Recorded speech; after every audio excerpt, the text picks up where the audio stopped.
ਮਾਮਲੇ ਦੀ ਗੱਲ ਜਿਹੜੀ ਹੈ ਮੂਲ ਰੂਪ ਵਿੱਚ ਕਰ ਰਹੇ ਹਾਂ, ਗੁਰੂ ਗ੍ਰੰਥ ਸਾਹਿਬ ਦੀ ਪਦਵੀ।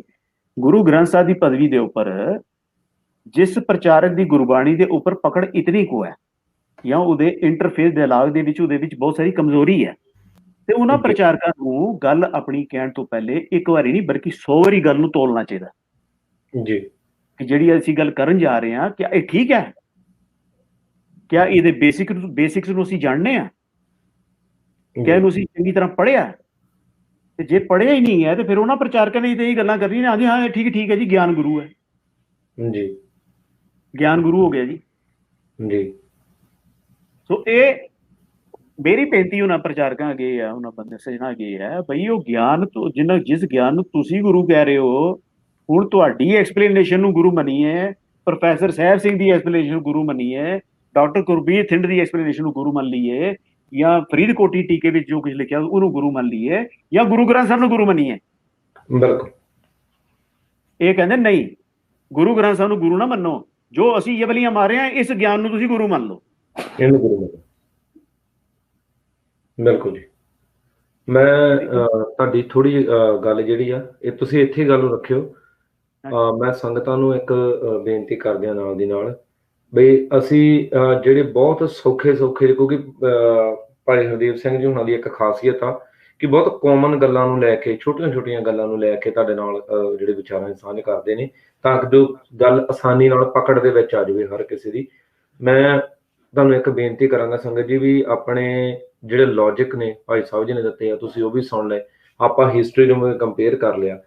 ਜੇ ਹਜੇ ਵੀ ਕਿਸੇ ਨੂੰ ਕੋਈ ਕਿੰਤੂ ਪਰੰਤੂ ਰਹਿ ਗਿਆ ਹੈ ਵੀ ਅੱਜ ਦੀ ਵਿਚਾਰਧਾਰਾ ਦੇ ਉੱਤੇ, ਹਜੇ ਵੀ ਕਿਸੇ ਨੂੰ ਲੱਗਦਾ ਵੀ ਇਹ ਸਿੱਖੀ ਦੀ ਵਿਚਾਰਧਾਰਾ ਆ, ਤੇ ਮੇਰੀ ਇੱਕ ਬੇਨਤੀ ਆ, ਜਿਨ੍ਹਾਂ ਨੂੰ ਵੀ ਤੁਸੀਂ ਸਿੱਖ ਵਿਰੋਧੀ ਮੰਨਦੇ ਹੋ, ਚਾਹੇ ਉਹ RSS ਲੋਬੀ ਆ, ਚਾਹੇ ਉਹ ਨਾਸਤਕ ਲੋਕ ਨੇ, ਇਹਨਾਂ ਦੀਆਂ ਕਿਤਾਬਾਂ ਨੂੰ ਇੱਕ ਵਾਰੀ ਜੇ ਤੁਸੀਂ ਖੰਗਾਲੋਗੇ ਨਾ, ਤੁਹਾਨੂੰ ਅੱਜ ਦੀ ਸਾਰੀ ਵਿਚਾਰਧਾਰਾ ਸਮਝ ਆ ਜਾਏਗੀ। ਜਾਂ ਤੁਸੀਂ ਜ਼ਿਆਦਾ ਨਹੀਂ 30-35 ਸਾਲ ਪੁਰਾਣਾ ਜਿਹੜਾ ਇਤਿਹਾਸ ਆ ਆਪਣਾ, 40 ਸਾਲ ਪੁਰਾਣਾ ਇਤਿਹਾਸ ਆ, ਉੱਤੇ ਆ ਜਾਓ ਤੇ ਤੁਸੀਂ ਦੇਖੋਗੇ ਨਰਕਧਾਰੀਏ ਨੂੰ ਵੀ ਬਿਲਕੁਲ ਇਸੇ ਤਰੀਕੇ ਦੇ ਨਾਲ ਹੀ ਪਲਾਨ ਕੀਤਾ ਗਿਆ ਸੀ। ਕਿਉਂ ਕੀਤਾ ਗਿਆ ਸੀ? ਉਹਦੇ ਪਿੱਛੇ ਇੱਕ ਰੀਜ਼ਨ ਸੀ ਕਿ ਜਦੋਂ ਸਿੱਖੀ ਸਰੂਪ ਦੇ ਵਿੱਚ ਹੀ ਸਿੱਖੀ ਦੇ ਕਿੰਤੂ ਕੀਤਾ ਜਾਵੇਗਾ ਤੇ ਘੁਸਪੈਠ ਕਰਨੀ ਬੜੀ ਸੌਖੀ ਰਹੇਗੀ, ਆਸਾਨੀ ਦੇ ਨਾਲ ਅਸੀਂ ਆਪਣੀ ਗੱਲ ਜਿਹੜੀ ਉਹ ਕਰ ਸਕਾਂਗੇ। ਜੇ ਅਸੀਂ ਹੋਰ ਰੂਪ 'ਚ ਜਾਵਾਂਗੇ ਤੇ ਸਿੱਖਾਂ ਨੇ ਐਕਸੈਪਟ ਨਹੀਂ ਕਰਨਾ, ਤੇ ਨਾ ਪਿੱਛੇ ਕੀਤਾ ਆ। ਆਉਣ ਨੂੰ ਤੇ ਦਰਬਾਰ ਸਾਹਿਬ ਦੇ ਵਿੱਚ ਜਿਹੜਾ ਮੰਜਾ ਸੀ ਉਹ ਮੱਸੇ ਰੰਗੜ ਨੇ ਵੀ ਡਾਇਆ, ਪਰ ਅਸੀਂ ਸਿਰ ਦੇ ਕੇ ਦੂਰ ਕੀਤਾ। ਫਿਰ ਜਿਹੜੀ ਸੀਗੀ ਮਰਿਆਦਾ ਬਹਾਲ ਹੋ ਗਈ। ਜਿਹੜਾ ਆਪਾਂ ਦੇਖਦੇ ਹਾਂ ਵੀ ਅਬਦਾਲੀ ਆਇਆ, ਫਿਰ ਮਰਿਆਦਾ ਬਹਾਲ ਹੋ ਗਈ। ਬਾਰ-ਬਾਰ ਏਦਾਂ ਹੀ ਮਰਿਆਦਾ ਜਿਹੜੀ ਆ ਉਹ ਘਾਣ ਜ਼ਰੂਰ ਕੀਤੇ ਗਏ, ਪਰ ਬਹਾਲ ਹੁੰਦੀ ਰਹੀ। ਜੇ ਸਿੱਖ ਹੀ ਸਿੱਖੀ ਮਰਿਆਦਾ ਦੇ ਘਾਣ ਕਰਨਗੇ, ਫਿਰ ਉਹ ਇਹਨਾਂ ਦੇ ਦਿਲ ਦੇ ਵਿੱਚ ਹੈ ਕਿ ਉਹ ਬਹਾਲ ਕਰਨੀ, ਜੇ ਕਰਨਗੇ ਤਾਂ ਬੜੇ ਵੱਡੇ ਖੂਨ ਖਰਾਬੇ ਦੇ ਵਿੱਚੋਂ ਨਿਕਲਣਗੇ, ਜਿਹਦੇ ਵਿੱਚ ਆਪਣੇ ਕੋਲ ਨਨਕਾਣਾ ਸਾਹਿਬ ਦਾ ਸਾਕਾ ਮੌਜੂਦ ਹੈ। ਸੋ ਉਹ ਤਰੀਕੇ ਦੀ ਵਿਉਂਤਬੰਦੀ ਸਾਡੇ ਤੇ ਦੁਬਾਰਾ ਕੀਤੀ ਜਾਂਦੀ ਹੈ। ਸੋ ਜੇ ਕਿਸੇ ਨੂੰ ਅੱਜ ਦੇ ਪ੍ਰੋਗਰਾਮ ਤੋਂ ਬਾਅਦ ਵੀ ਕੋਈ ਸ਼ੰਕਾ ਮਨ 'ਚ ਰਹਿ ਜਾਵੇ, ਇਹਨਾਂ ਦੀਆਂ ਕਿਤਾਬਾਂ ਨੂੰ ਪੜ੍ਹੋ। ਮੈਂ ਆਲਵੇਜ਼ ਬੇਨਤੀ ਕਰਦਾ ਹੁੰਦਾ ਇੱਕ ਤੁਹਾਡੇ ਚਰਨ 'ਚ ਸਿਰ ਰੱਖ ਕੇ ਕਿ ਜ਼ਿਆਦਾ ਨਹੀਂ ਹੈਗਾ, ਤੇ ਨਰਕਧਾਰੀਏ ਨੂੰ ਵੀ ਪੜ੍ਹ ਲਵੋ ਤੇ ਤੁਹਾਨੂੰ ਅੱਜ ਦੇ ਸਾਰੇ ਕਿੰਤੂ ਪ੍ਰੰਤੂ ਜਿਹੜੇ ਨੇ ਤੁਹਾਡੇ ਸਾਹਮਣੇ ਪਾਣੀ ਵਾਂਗੂ ਸਾਫ਼ ਹੋ ਜਾਣੇ। ਇਹਦੇ ਵਿੱਚ ਕੋਈ ਗੰਦਲਾਪਨ ਰਹਿ ਨਹੀਂ ਜਾਣਾ। ਪਰ ਕੁਝ ਸਾਨੂੰ ਇਹ ਕਰਨਾ ਜ਼ਰੂਰ ਪਵੇਗਾ, ਕਿਸੇ ਨਾ ਕਿਸੇ ਨੂੰ ਪੜ੍ਹਨਾ ਜ਼ਰੂਰ ਪਵੇਗਾ। ਜੇ ਆਪਾਂ ਇਹ ਕਹੀਏ ਕਿ ਰਾਤ ਚਾਦਰ ਲੈ ਕੇ ਸੌਂ ਗਏ ਤੇ ਸਵੇਰ ਨੂੰ ਮੈਨੂੰ ਸਿੱਖੀ ਦੀ ਸਮਝ ਆ ਗਈ, ਇਹ ਨਹੀਂ ਹੁੰਦੀ। ਫਿਰ ਸਾਡੇ ਲਈ ਜਿਹੜਾ ਹੈਗਾ ਇਹ ਸਾਂਭਣਾ ਔਖਾ ਹੋ ਜਾਏਗਾ। ਹਾਂਜੀ ਭਾਈ ਹਰਦੀਪ ਸਿੰਘ ਜੀ। ਹਾਂ, ਸੋ ਇਹ ਗੱਲ ਹੈ ਕਿ ਬਈ ਜਿਹੜੀ ਇੱਕ ਚੀਜ਼ ਮੈਂ ਬੇਨਤੀ ਕਰਾਂਗਾ ਸਾਰੇ ਸਰੋਤਿਆਂ ਅੱਗੇ, ਕਿ ਚਾਹੇ ਉਹ ਮੇਰੇ ਨਾਲ ਸਹਿਮਤ ਨੇ, ਉਹਨਾਂ ਅੱਗੇ ਵੀ, ਜਿਹੜੇ ਅਸਹਿਮਤ ਨਹੀਂ ਨੇ, ਜਿਹੜੇ ਮੇਰੇ ਨਾਲ ਸਹਿਮਤ ਨਹੀਂ, ਮੈਂ ਉਹਨਾਂ ਅੱਗੇ ਇੱਕ ਬੇਨਤੀ ਕਰਾਂਗਾ ਕਿ ਤੁਸੀਂ ਉਹ ਇੱਕ ਚੀਜ਼ ਨੂੰ ਜ਼ਰੂਰ ਸੋਚਣ ਜੀ। ਦੇਖੋ, ਐਂਗਲੋ ਸਿੱਖ ਵਾਰ ਦੇ ਵਿੱਚ ਸਾਡੀ ਜਿਹੜੀ ਇੱਕ ਰਾਜ ਸੀ, ਜਿਹਨੂੰ ਅਸੀਂ ਕਹਿੰਦੇ ਹਾਂ ਰਣਜੀਤ ਸਿੰਘ ਦਾ ਰਾਜ ਜੀ, ਉਹ ਜਿਹਨੂੰ ਅਸੀਂ ਖਾਲਸਾ ਸਰਕਾਰ ਵੀ ਕਿਹਾ ਜਾਂਦਾ ਸੀ, ਉਹ ਸਾਡੇ ਉੱਥੋਂ ਚਲਾ ਗਿਆ ਜੀ। ਉਹ ਕਿਉਂ ਚਲਾ ਗਿਆ? ਉਹਦੇ ਵਿੱਚ ਬਾਹਰ ਦੇ ਲੋਕਾਂ ਦੀਆਂ ਵੀ ਬੜੀਆਂ ਸਾਰੀਆਂ ਬਿਟਰੇਲ ਸੀ, ਬਿਲਕੁਲ, ਔਰ ਆਪਣੀਆਂ ਵੀ ਅੰਦਰੂਨੀ ਕੁਝ ਕਮਜ਼ੋਰੀਆਂ ਸੀ, ਆਪਣਾ ਅੰਦਰੂਨੀ ਬਿਟਰੇਲ ਵੀ ਸੀਗਾ। ਬਿਲਕੁਲ। ਨਟ ਸ਼ੈਲ 2 ਐਂਗਲੋ ਸਿੱਖ ਵਾਰ ਹੋਈਆਂ ਤੇ ਸਾਡਾ ਉਹ ਰਾਜ ਸਿੱਖਾਂ ਦੇ ਤੋਂ ਉਹ ਪਾਤਸ਼ਾਹੀ ਚਲੀ ਗਈ ਜੀ, ਲੇਕਿਨ ਗੁਰੂ ਗ੍ਰੰਥ ਸਾਹਿਬ ਦੀ ਪਾਤਸ਼ਾਹੀ ਸਾਡੇ ਵਿੱਚ ਕਾਇਮ ਹੈ। ਬਿਲਕੁਲ। ਗੁਰੂ ਗ੍ਰੰਥ ਸਾਹਿਬ ਦੀ ਪਾਤਸ਼ਾਹੀ 10 ਗੁਰੂ ਸਾਹਿਬਾਨ ਦੇ ਸਦਕੇ ਸਾਡੇ ਵਿੱਚ ਮੌਜੂਦ ਹੈ। ਬਿਲਕੁਲ। ਅਸੀਂ ਗੁਰੂ ਗ੍ਰੰਥ ਸਾਹਿਬ ਨੂੰ ਕਦੇ ਵੀ 11ਵੇਂ ਸਥਾਨ ਤੇ ਨਹੀਂ ਮੰਨਿਆ ਜੀ। ਹਮੇਸ਼ਾ ਸਿਆਣੇ ਬੰਦਿਆਂ ਨੇ ਜਦੋਂ ਵੀ ਗੁਰੂ ਸਾਹਿਬ ਦੀ ਗੱਲ ਕੀਤੀ ਹੈ ਤੇ ਉਹਨਾਂ ਦੀ ਸ਼ਾਨ ਦੇ ਵਿੱਚ ਇੱਕੋ ਗੱਲ ਕਹੀ ਹੈ 10 ਗੁਰੂ ਸਾਹਿਬਾਨ ਦੀ ਜੋਤ ਸਾਹਿਬ ਸ੍ਰੀ ਗੁਰੂ ਗ੍ਰੰਥ ਸਾਹਿਬ। ਬਿਲਕੁਲ ਵਾਹਿਗੁਰੂ ਵਾਹਿ ਇਹਨੂੰ ਕਦੇ ਵੀ 11ਵੇਂ ਸਥਾਨ ਤੇ ਨਹੀਂ ਮੰਨਿਆ ਕਿਸੇ ਗੁਰਸਿੱਖ ਨੇ, ਸਿਆਣੇ ਗੁਰਸਿੱਖਾਂ ਨੇ, ਵਾਹਿ ਔਰ ਕਦੇ ਵੀ 11ਵਾਂ ਗੁਰੂ ਨਹੀਂ ਕਿਹਾ ਇਹਨੂੰ। ਕੁਝ ਲੋਕ ਮੁਗਲਤਾ ਅੱਜ ਖਾ ਜਾਂਦੇ ਨੇ ਕਿ ਸ਼ਾਇਦ ਉਹ 11ਵੇਂ ਪਲੇਸ ਤੇ ਇਹਨੂੰ ਕਹਿੰਦੇ ਨੇ। ਨਹੀਂ, ਹਮੇਸ਼ਾ ਗੁਰੂ ਗ੍ਰੰਥ ਸਾਹਿਬ ਦੀ ਪਦਵੀ ਜਿਹੜੀ ਡਿਫਾਈਨ ਹੁੰਦੀ ਹੈ ਉਹ ਸਭ ਤੋਂ ਵੈਲ ਡਿਫਾਈਨਡ ਹੁੰਦੀ ਹੈ, ਜਿਸ ਵਿੱਚ ਅਸੀਂ ਕਹਿੰਦੇ ਹਾਂ 10 ਗੁਰੂ ਸਾਹਿਬਾਨ ਦੀ ਜੋਤ ਸਾਹਿਬ ਸ੍ਰੀ ਗੁਰੂ ਗ੍ਰੰਥ ਸਾਹਿਬ। ਵਾਹਿ ਇਹਦੀ ਪਾਤਸ਼ਾਹੀ ਨੂੰ ਜੇ ਅਸੀਂ ਗਵਾ ਲਿਆ ਤੇ ਫਿਰ ਸਾਡੀ ਇਸ ਸੰਸਾਰ ਦੇ ਵਿੱਚ ਸਾਡਾ ਟਿਕਾਣਾ ਕੀ ਹੈ? ਕੋਈ ਹੋਂਦ ਨਹੀਂ ਬਚਦੀ। ਸਾਡਾ ਪਾਤਸ਼ਾਹ ਕੌਣ ਹੈ?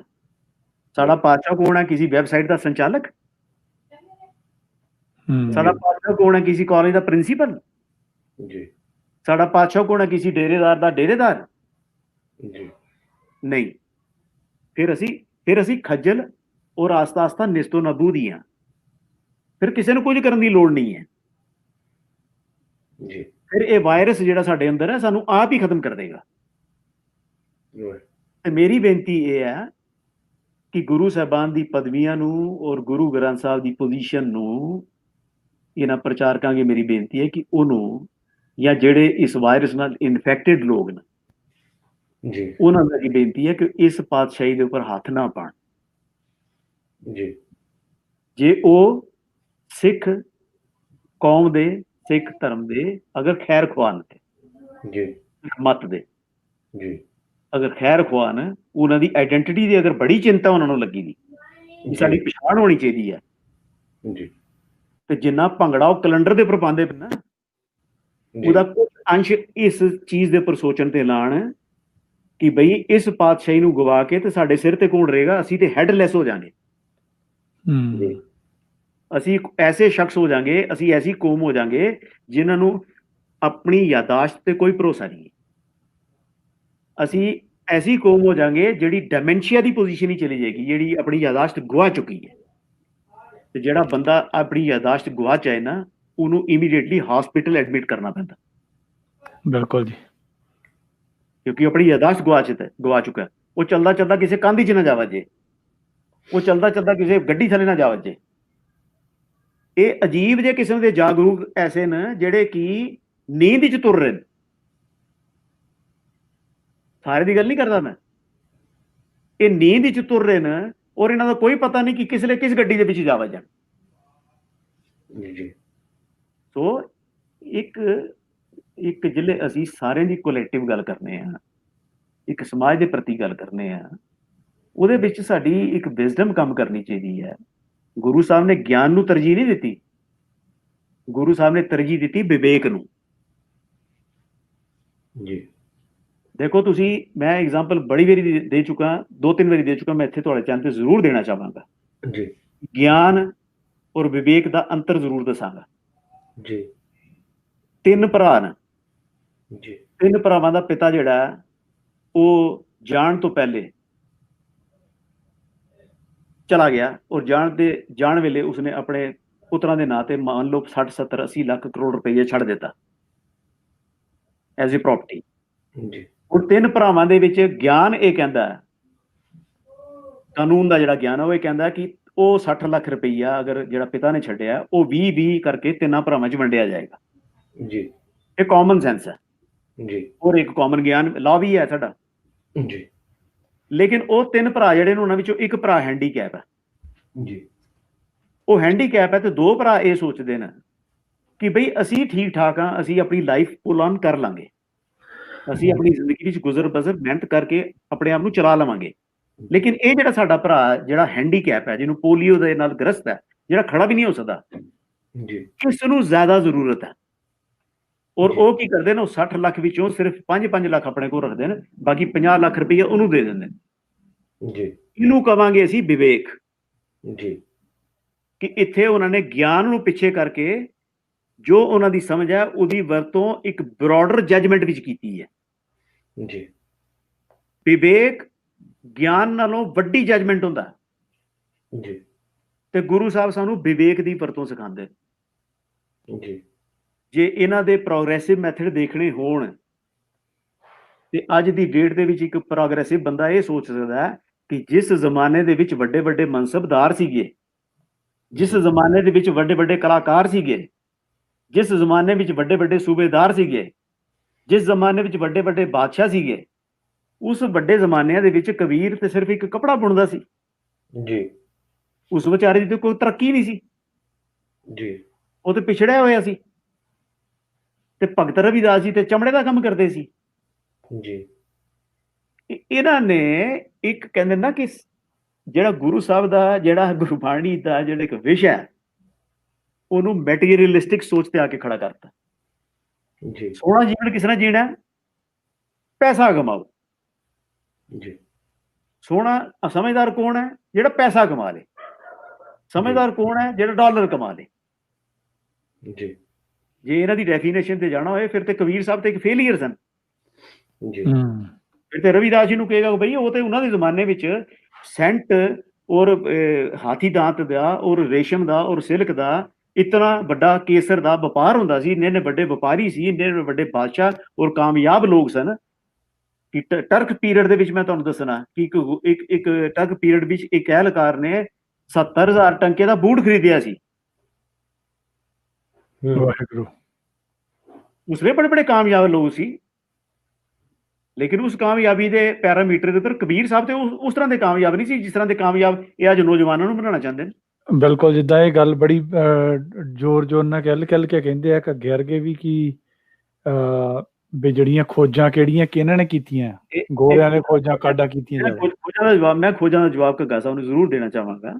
ਹਾਂਜੀ, ਕਿ ਘੱਗਾ ਸਾਹਿਬ ਕਹਿੰਦੇ ਨੇ ਕਿ ਬ੍ਰਹਮ ਗਿਆਨੀ ਤੇ ਇਹ ਵਿਗਿਆਨੀ ਨੇ। ਹਾਂਜੀ, ਮੈਂ ਘੱਗਾ ਸਾਹਿਬ ਨੂੰ ਇੱਕ ਬੇਨਤੀ ਰੂਪ ਦੇ ਵਿੱਚ ਸੱਦਾ ਪੱਤਰ ਦੇਣਾ ਇਸ ਪ੍ਰੋਗਰਾਮ ਦੇ ਮਾਧਿਅਮ ਵਿੱਚ ਕਿ ਉਹ ਸਿੱਧ ਕਰ ਦੇਣ ਕਿ 250 ਸਾਲ ਦੇ ਪੀਰੀਅਡ ਦੇ ਵਿੱਚ ਗੁਰੂ ਸਾਹਿਬਾਨ ਨੇ, ਔਰ ਪਿੱਛੇ ਲਾ ਲਓ ਅਗਰ ਭਗਤਾਂ ਦਾ ਪੀਰੀਅਡ ਤੇ ਹੋ ਗਿਆ 400 ਸਾਲ ਦਾ ਪੀਰੀਅਡ, 400 ਸਾਲ ਦੇ ਪੀਰੀਅਡ ਵਿੱਚ ਕਿਸੇ ਭਗਤ ਨੇ, ਕਿਸੇ ਗੁਰੂ ਸਾਹਿਬਾਨ ਨੇ ਇੱਕ ਵੀ ਜਿਓਮੈਟਰੀ ਦੀ ਕਿਤਾਬ ਲਿਖੀ ਹੋਏ ਤੇ ਦੱਸਣ, ਜਦ ਕਿ ਉਸ ਕਾਲ ਦੇ ਵਿੱਚ ਜਿਓਮੈਟਰੀ ਪਰ ਗੱਲਾਂ ਲਿਖੀਆਂ ਗਈਆਂ। ਇੱਕ ਵੀ ਉਹਨਾਂ ਗੁਰੂ ਸਾਹਿਬਾਨ ਦਾ ਕੰਮ ਕੱਢ ਕੇ ਦੱਸਣ ਭਗਤ ਸਾਹਿਬਾਨ ਦਾ ਜਿਹੜਾ ਕਿ ਮੈਡੀਸਿਨ ਤੇ ਕੀਤਾ ਗਿਆ ਹੋਏ, ਜਦ ਕਿ ਉਸ ਵੇਲੇ ਮੈਡੀਸਿਨ ਤੇ ਕੰਮ ਹੋ ਰਿਹਾ ਸੀ। ਇਹ ਇੱਕ ਵੀ ਕਿਤਾਬ ਕੱਢ ਕੇ ਗੁਰੂ ਸਾਹਿਬ ਦੀ ਇਹ ਦੱਸ ਦੇਣ, ਇੱਕ ਲਿਖਤ ਵੀ ਕੱਢ ਕੇ ਦੱਸ ਦੇਣ ਕਿਸੇ ਭਗਤ ਦੀ ਜਾਂ ਗੁਰੂ ਸਾਹਿਬ ਦੀ ਸਾਹਿਬਾਨ ਦਾ, ਜਿੱਥੇ ਉਹਨਾਂ ਨੇ ਕੈਮਿਸਟਰੀ ਦੇ ਉੱਪਰ ਕੋਈ ਕਿਤਾਬ ਲਿਖੀ ਹੋਏ, ਜਦ ਕਿ ਹਿੰਦੁਸਤਾਨ ਵਿੱਚ ਕੈਮਿਸਟਰੀ ਤੇ ਵੀ ਕੰਮ ਹੋ ਰਿਹਾ ਸੀ ਉਸ ਵੇਲੇ। ਐਸਟਰੋਨੋਮੀ ਦੇ ਉੱਪਰ ਕਿਤਾਬਾਂ ਲਿਖੀਆਂ ਗਈਆਂ। ਰਾਜਾ ਜੈ ਸਵਾਨ ਸਿੰਘ ਆਫ ਰਾਜਸਥਾਨ, ਇਹ 5ਵੇਂ ਪਾਤਸ਼ਾਹ ਗੁਰੂ ਸਾਹਿਬ ਦਾ ਕੰਟੈਂਪਰੇਰੀ ਬੰਦਾ ਸੀ। ਇਸਨੇ ਜੈਪੁਰ ਦੇ ਵਿੱਚ ਅੱਜ ਵੀ ਤੁਸੀਂ ਜਾ ਕੇ ਦੇਖ ਲਓ, ਉਹ ਐਸਟਰੋਨੋਮੀ ਦਾ ਐਕਸਪਰਟ ਸੀ ਔਰ ਉਹਨੇ ਉੱਥੇ ਜੰਤਰ ਮੰਤਰ ਇੱਕ ਬਣਾਇਆ ਸੀ ਜਿਹਦੇ ਵਿੱਚ ਉਸ ਪੂਰੇ ਸਾਲ ਦੀ ਸੂਰਜ ਦੀ ਡਾਇਰੈਕਸ਼ਨ ਜਿਹੜੀ ਆ ਉਹਦੇ ਹਿਸਾਬ ਨਾਲ ਉਹਦੇ ਗ੍ਰਹਿਾਂ ਦੀ ਦਸ਼ਾ ਜਿਹੜੀ ਆ ਉਹ ਡਿਟਰਮਾਈਨ ਕਰਦਾ ਸੀ ਉੱਥੇ ਕਿ ਇਸ ਵੇਲੇ ਸੂਰਜ ਕਿੱਥੇ ਪੁੱਜਿਆ, ਚੰਦ ਦੀ ਪੋਜੀਸ਼ਨ ਕੀ ਹੈ। ਉਹ ਜੰਤਰ ਮੰਤਰ ਅੱਜ ਵੀ ਉਹਦਾ ਆਪ ਬਣਾਇਆ ਉੱਥੇ ਮੌਜੂਦ ਹੈ। ਉਸ ਵੇਲੇ ਜਿਓਮੈਟਰੀ ਤੇ ਕੰਮ ਹੋ ਰਿਹਾ ਸੀ, ਲੇਕਿਨ ਕਿਆ ਗੁਰੂ ਸਾਹਿਬਾਨ ਜਾਂ ਭਗਤ ਸਾਹਿਬਾਨ ਨੇ ਕੰਮ ਕੀਤਾ? ਉਹਨਾਂ ਨੇ ਦਵਾਈਆਂ ਤੇ ਕੋਈ ਕੰਮ ਕੀਤਾ? ਜੇ ਗੁਰੂ ਸਾਹਿਬ ਦਾ ਵਿਸ਼ਾ ਉਹ ਹੁੰਦਾ ਤੇ ਉਹ ਫਿਰ ਦਵਾਈਆਂ ਦੀ ਕਿਤਾਬ ਲਿਖਦੇ ਨੇ, ਗੁਰਬਾਣੀ ਲਿਖਣ ਦੀ ਕੀ ਲੋੜ ਸੀ? ਜੇ ਇਹਨਾਂ ਦੀ ਘੱਗਾ ਸਾਹਿਬ ਦੀ ਡੈਫੀਨੇਸ਼ਨ ਵਿੱਚ ਬ੍ਰਹਮ ਗਿਆਨੀ ਡਾਕਟਰ ਨੇ ਤੇ ਫਿਰ ਗੁਰੂ ਸਾਹਿਬ ਤੇ ਬ੍ਰਹਮ ਗਿਆਨੀ ਨਾ ਹੋਏ ਫਿਰ। ਤੇ ਫਿਰ ਗੁਰੂ ਸਾਹਿਬ ਤੇ ਇਹਨਾਂ ਦੀ ਥਿਊਰੀ ਦੇ ਮੁਤਾਬਕ ਤੇ ਗੁਰੂ ਸਾਹਿਬ ਉਸ ਆਪਣੇ ਸਮੇਂ ਤੋਂ ਪਿਛੜੇ ਦੇ ਬੰਦੇ ਸੀ। ਬਿਲਕੁਲ, ਜਿਸ ਸਮੇਂ ਦੇ ਵਿੱਚ ਜਿਓਮੈਟਰੀ ਦੀ ਕਿਤਾਬ ਲਿਖੀ ਜਾ ਰਹੀ ਹੈ, ਜਿਸ ਸਮੇਂ 'ਚ ਐਸਟਰੋਨੋਮੀ ਲਿਖੀ ਜਾ ਰਹੀ ਹੈ, ਜਿਸ ਸਮੇਂ ਦੇ ਵਿੱਚ ਦਵਾਈਆਂ ਦੇ ਉੱਪਰ ਪੁਸਤਕਾਂ ਲਿਖ ਰਹੀਆਂ, ਤੇ ਗੁਰੂ ਸਾਹਿਬ ਤੇ ਉਹਨਾਂ ਵਿਸ਼ਿਆਂ ਨੂੰ ਟੱਚ ਹੀ ਨਹੀਂ ਕਰ ਰਹੇ। ਬਿਲਕੁਲ ਜੀ। ਤੇ ਘੱਗਾ ਸਾਹਿਬ ਜਿਹੜੀਆਂ ਗੱਲਾਂ ਕਰਦੇ ਨੇ ਨਾ, ਇਹ ਘੱਗਾ ਸਾਹਿਬ ਦੀਆਂ ਗੱਲਾਂ ਜਿਹੜੀਆਂ ਨਾ, ਇਹ 1900 ਦੀਆਂ ਜਿਹੜੀਆਂ ਵੈਸਟਰਨ ਐਜੂਕੇਸ਼ਨ ਦਾ ਪ੍ਰਭਾਵ ਹੈ ਨਾ, ਇਹ ਗੱਲਾਂ ਉਦੋਂ ਦੀਆਂ, ਇਹ ਤੇ ਅੰਗਰੇਜ਼ਾਂ ਨੇ ਵੀ ਕਰਨੀਆਂ ਛੱਡ ਦਿੱਤੀਆਂ ਹੁਣ। ਬਿਲਕੁਲ, ਇਹ ਤੇ ਅੰਗਰੇਜ਼ਾਂ ਨੇ ਕਰਨੀਆਂ ਛੱਡ ਦਿੱਤੀਆਂ। ਉਹ ਮੈਂ ਤੁਹਾਨੂੰ ਪਿਛਲੇ ਸ਼ਾਇਦ ਪ੍ਰੋਗਰਾਮ ਵਿੱਚ ਇੱਥੇ ਹੀ ਤੁਹਾਡੇ ਗੱਲ ਕਹੀ ਸੀ, ਜਾਂ ਨਹੀਂ ਇੱਕ ਚਮਤਕਾਰ ਦੇ ਵਿਸ਼ੇ ਤੇ ਮੇਰੀ ਗੱਲ ਹੋ ਰਹੀ ਸੀ, ਤੇ ਉੱਥੇ ਮੈਂ ਇਹ ਗੱਲ ਕਹੀ ਸੀ ਕਿ ਆਇਨਸਟਾਈਨ ਜਿਹੜਾ ਉਹ ਪ੍ਰਿੰਸੀਪਲ ਆਫ ਅਨਸਰਟੇਨਿਟੀ ਦੇ ਮੈਥਡ ਤੋਂ ਐਗਰੀ ਨਹੀਂ ਸੀ ਕਰਦਾ। ਉਹ ਪਾਰਟੀਕਲ ਦੀ ਐਂਟੈਂਗਲਮੈਂਟ ਤੋਂ ਐਗਰੀ ਨਹੀਂ ਸੀ ਕਰਦਾ। ਔਰ 3 ਵਿਗਿਆਨੀਆਂ ਨੇ ਮਿਲ ਕੇ ਉਹਨਾਂ ਨੇ ਉਹਦੇ ਖਿਲਾਫ ਇੱਕ ਉਹਦੇ ਮਤਲਬ ਕਿ ਜਿਹੜੀ ਜਿਹਨੂੰ ਅਸੀਂ ਕਹਿੰਦੇ ਆ ਅੱਜ ਕੱਲ੍ਹ ਦੀ ਫਿਜ਼ਿਕਸ ਜਿਹੜੀ ਹੈ,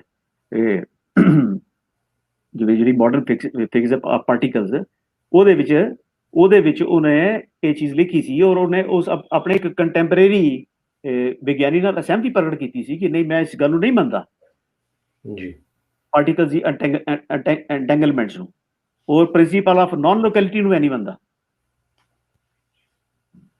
ਲੇਕਿਨ ਬਾਅਦ ਵਿੱਚ ਉਹਨੂੰ ਮੰਨਣਾ ਪਿਆ ਕਿ ਨਹੀਂ ਇਹ ਵਿਸਮਾਦੀ ਭੇਦ ਸਨ, ਮੈਨੂੰ ਨਹੀਂ ਪਤਾ।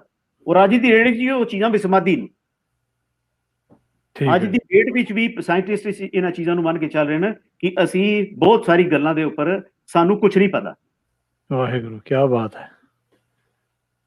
ਇਹ ਪੜ੍ਹ ਲੈਣ, ਇਹ ਘੱਗਾ ਸਾਹਿਬ ਨੂੰ ਮੈਂ ਕਹਿੰਦਾ ਇਹ ਕਦੇ ਇੱਕ ਵਾਰੀ ਨੈਟ ਖੋਲ ਕੇ ਪੜ੍ਹ ਲੈਣ, ਹਾਈਸਨਬਰਗ ਦਾ ਪ੍ਰਿੰਸੀਪਲ ਆਫ ਅਨਸਰਟੇਨਿਟੀ।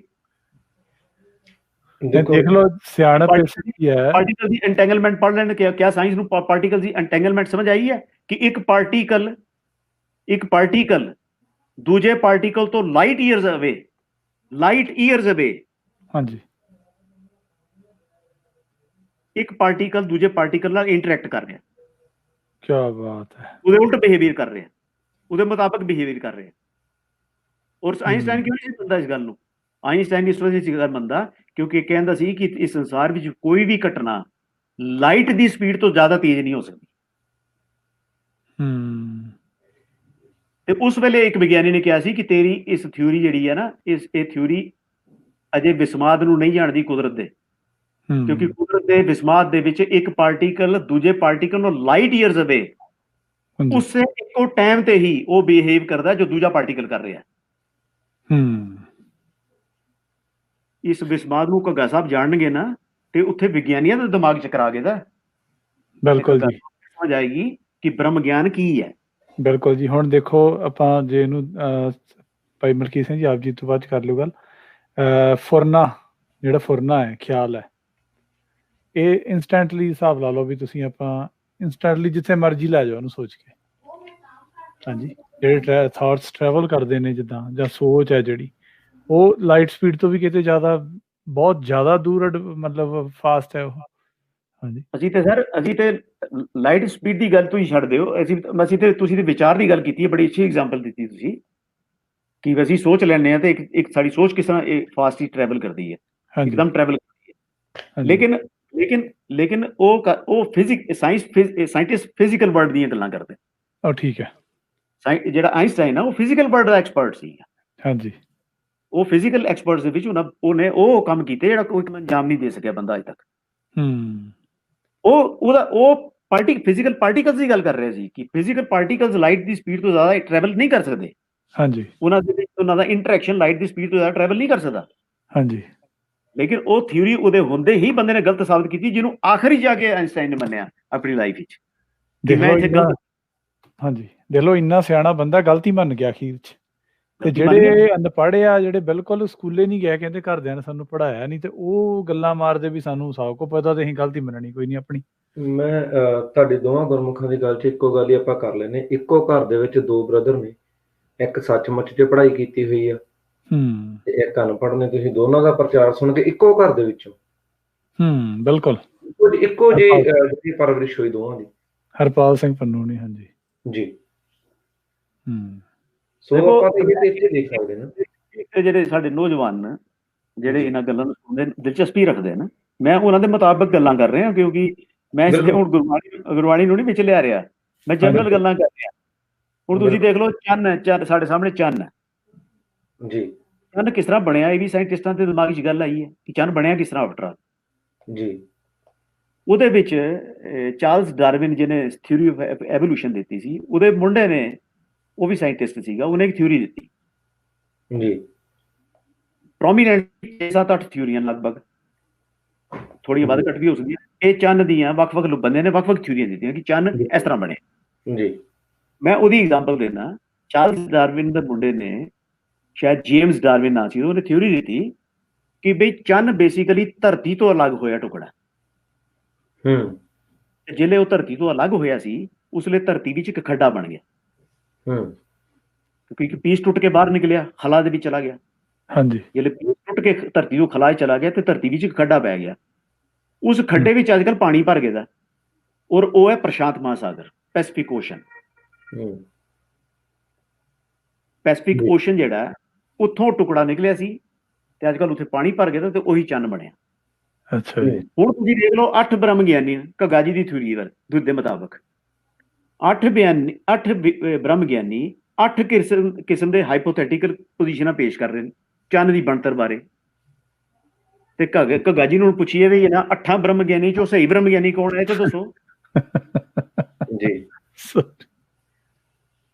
ਜੀ ਬੇਸਿਕਲੀ ਕੀ ਹੈ ਕਿ ਐਸੇ ਜਿਹੜੇ ਤਰਕਸ਼ੀਲ ਪ੍ਰਚਾਰਕ ਨਾ ਜਾਂ ਤਰਕਸ਼ੀਲ ਲੋਕ ਨਾ, ਉਹ ਇੱਕ ਚੀਜ਼ ਨੂੰ ਨਹੀਂ ਸਮਝਦੇ ਕਿ ਇੱਕ ਹੁੰਦਾ ਸਾਇੰਟਿਫਿਕ ਸਟੇਟਮੈਂਟ।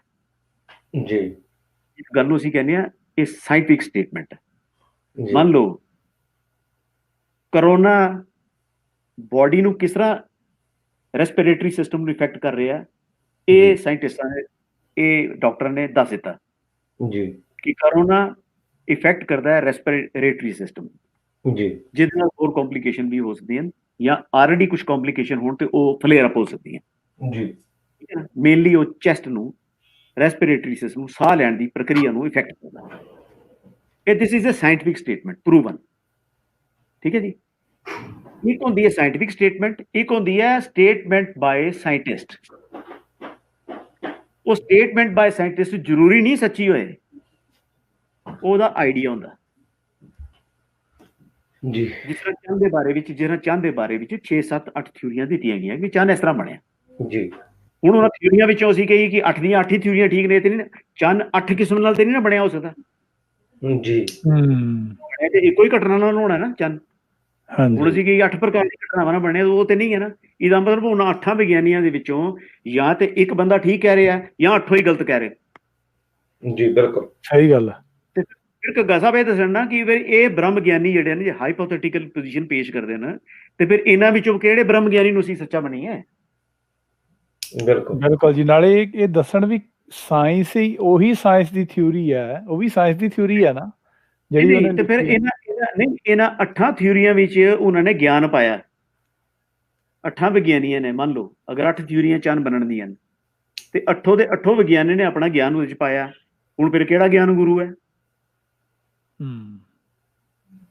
ਬਿਲਕੁਲ ਕਿਹਦੀ ਸੋਚ ਗੁਰੂ ਹੈ? ਕਿਹੜੇ ਵਿਗਿਆਨੀ ਦੀ ਸੋਚ ਸਾਡੀ ਗੁਰੂ ਹੈ?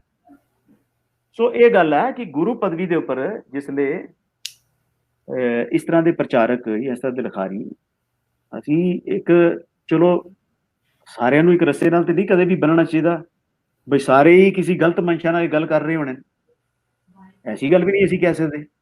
ਲੇਕਿਨ ਇੱਕ ਗੱਲ ਡੈਫੀਨਿਟਲੀ ਜ਼ਰੂਰ ਹੈ ਕਿ ਬਈ ਹੁਣ ਕੋਈ ਬੰਦਾ ਨਹੀਂ ਚਾਹੁੰਦਾ ਕਿ ਮੈਨੂੰ ਕਰੋਨਾ ਹੋਏ, ਲੇਕਿਨ ਹੁਣ ਹੋ ਜਾਂਦਾ।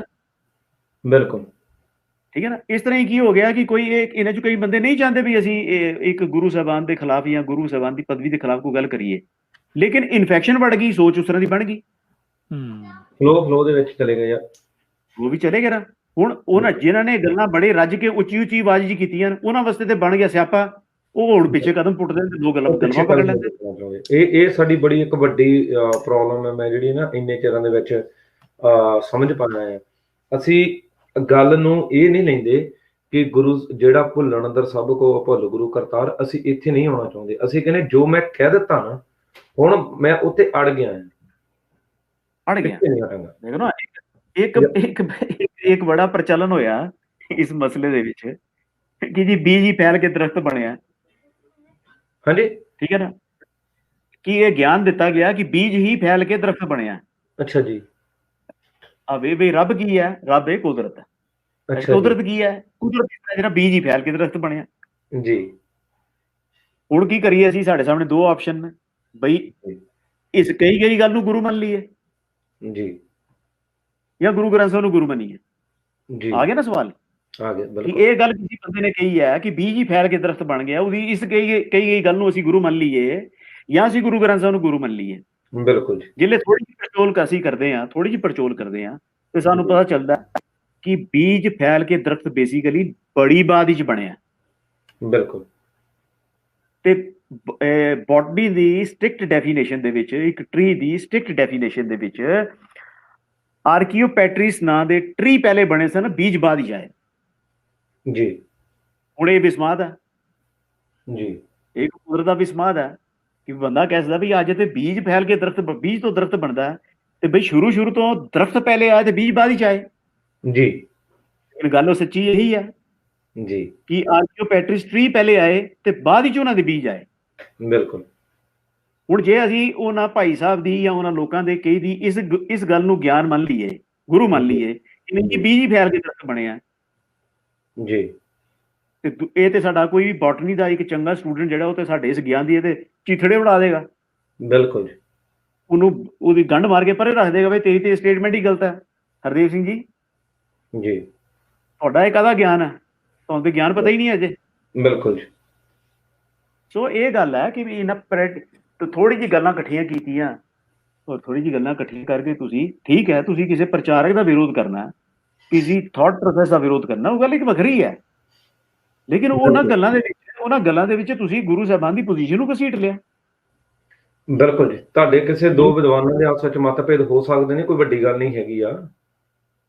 ਦੇਖੋ ਨਾ, ਮਤਭੇਦ ਦੋ ਬੰਦੇ, ਇੱਕ ਫਾਦਰ, ਅਗਰ ਕੋਈ ਸਪੋਜ਼ ਕਰੋ, ਅਸੀਂ ਕਈ ਵੀ ਨਹੀਂ ਦੇਖਿਆ ਕਿ ਫਾਦਰ ਇੱਕ ਵਿਲ ਕਰ ਜਾਂਦਾ, ਬਿਲਕੁਲ, ਵਿਲ ਦੇ ਉੱਪਰ ਦੋ ਭਰਾਵਾਂ ਦੇ ਵਿੱਚ ਜਾਂ ਔਲਾਦ ਦੇ ਵਿੱਚ ਇੱਕ ਤਨਾਜ਼ਾ ਕ੍ਰੀਏਟ ਹੋ ਜਾਂਦਾ, ਬਿਲਕੁਲ, ਉਹ ਤਨਾਜ਼ਾ ਜਿਹੜਾ ਕੋਰਟ ਵੀ ਚਲਾ ਜਾਂਦਾ, ਉਹ ਇਸ ਚੀਜ਼ ਦੇ ਉੱਪਰ ਲੜਦੇ ਨੇ ਕਿ ਪ੍ਰਾਪਰਟੀ ਦੇ ਵਿੱਚ ਫਾਦਰ ਦੀ ਵਿਲ ਕਰਨਾ ਮਤਲਬ ਇਹ ਸੀਗਾ, ਬਿਲਕੁਲ ਵੀ ਇਹ ਨਹੀਂ ਵਿਲ ਸੀ, ਇਹ ਵਿਲ ਸੀ, ਲੇਕਿਨ ਉਹ ਕਦੇ ਇਹ ਬਹਿਸ ਕਰਨ ਥੋੜੀ ਕੋਰਟ ਹੀ ਚਲੇ ਜਾਂਦੇ ਨੇ ਵੀ ਦੱਸੋ ਸਾਡਾ ਪਿਓ ਹੈ ਵੀ ਸੀ ਕਿ ਨਹੀਂ ਸੀ।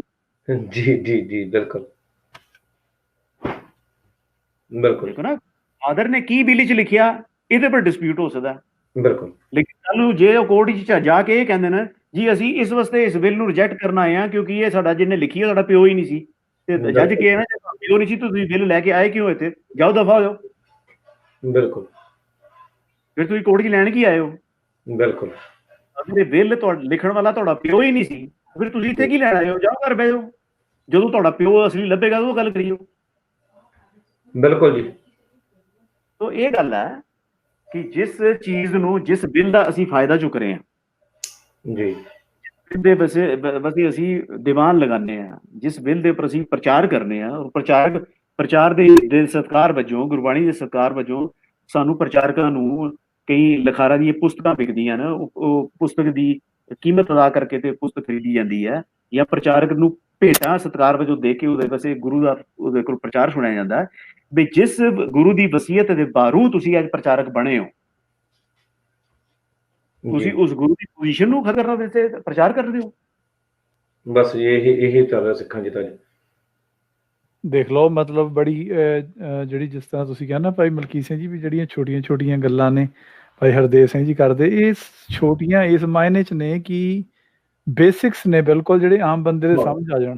ਬਿਲਕੁਲ, ਆਮ ਬੰਦੇ ਸਮਝ ਜਿਹੜਾ ਹੁਣ ਦੇਖੋ ਕਿੰਨੀ ਵਧੀਆ ਇਹਨਾਂ ਨੇ ਗੱਲ ਕਹੀ ਆ ਕਿ ਜਿਹੜਾ ਇਹ ਪ੍ਰਚਾਰ ਚੱਲ ਰਿਹਾ ਆ ਵੀ ਅਸੀਂ ਕੁਦਰਤੀ ਰੱਬ ਹੈ, ਜਾਂ ਮੈਂ ਹੀ ਰੱਬ ਹਾਂ, ਜਾਂ ਰੱਬ ਹੋਰ ਕੋਈ ਹੈ ਨਹੀਂ, ਜਾਂ ਬਾਣੀ ਗੁਰੂ ਗ੍ਰੰਥ ਸਾਹਿਬ ਜੀ ਜਰੀਆ ਨੇ, ਮਤਲਬ ਗੁਰੂ ਗ੍ਰੰਥ ਸਾਹਿਬ ਜੀ ਗੁਰੂ ਨਹੀਂ, ਬਾਣੀ ਰੱਬ, ਮਤਲਬ ਜਿਹੜਾ ਹੈ ਗਿਆਨ ਗੁਰੂ ਹੈ ਸਾਡਾ। ਹਾਂਜੀ, ਦੇਖ ਲਓ ਬੇਸਿਕਸ ਨੇ ਬਿਲਕੁਲ ਗੱਲਾਂ, ਪਰ ਕਿਤਨਾ ਵੱਡਾ ਇਹਦਾ ਜਿਹੜਾ ਇਹਦਾ ਇਸ ਨੁਕਸਾਨ ਕਿਤਨਾ ਹੈ।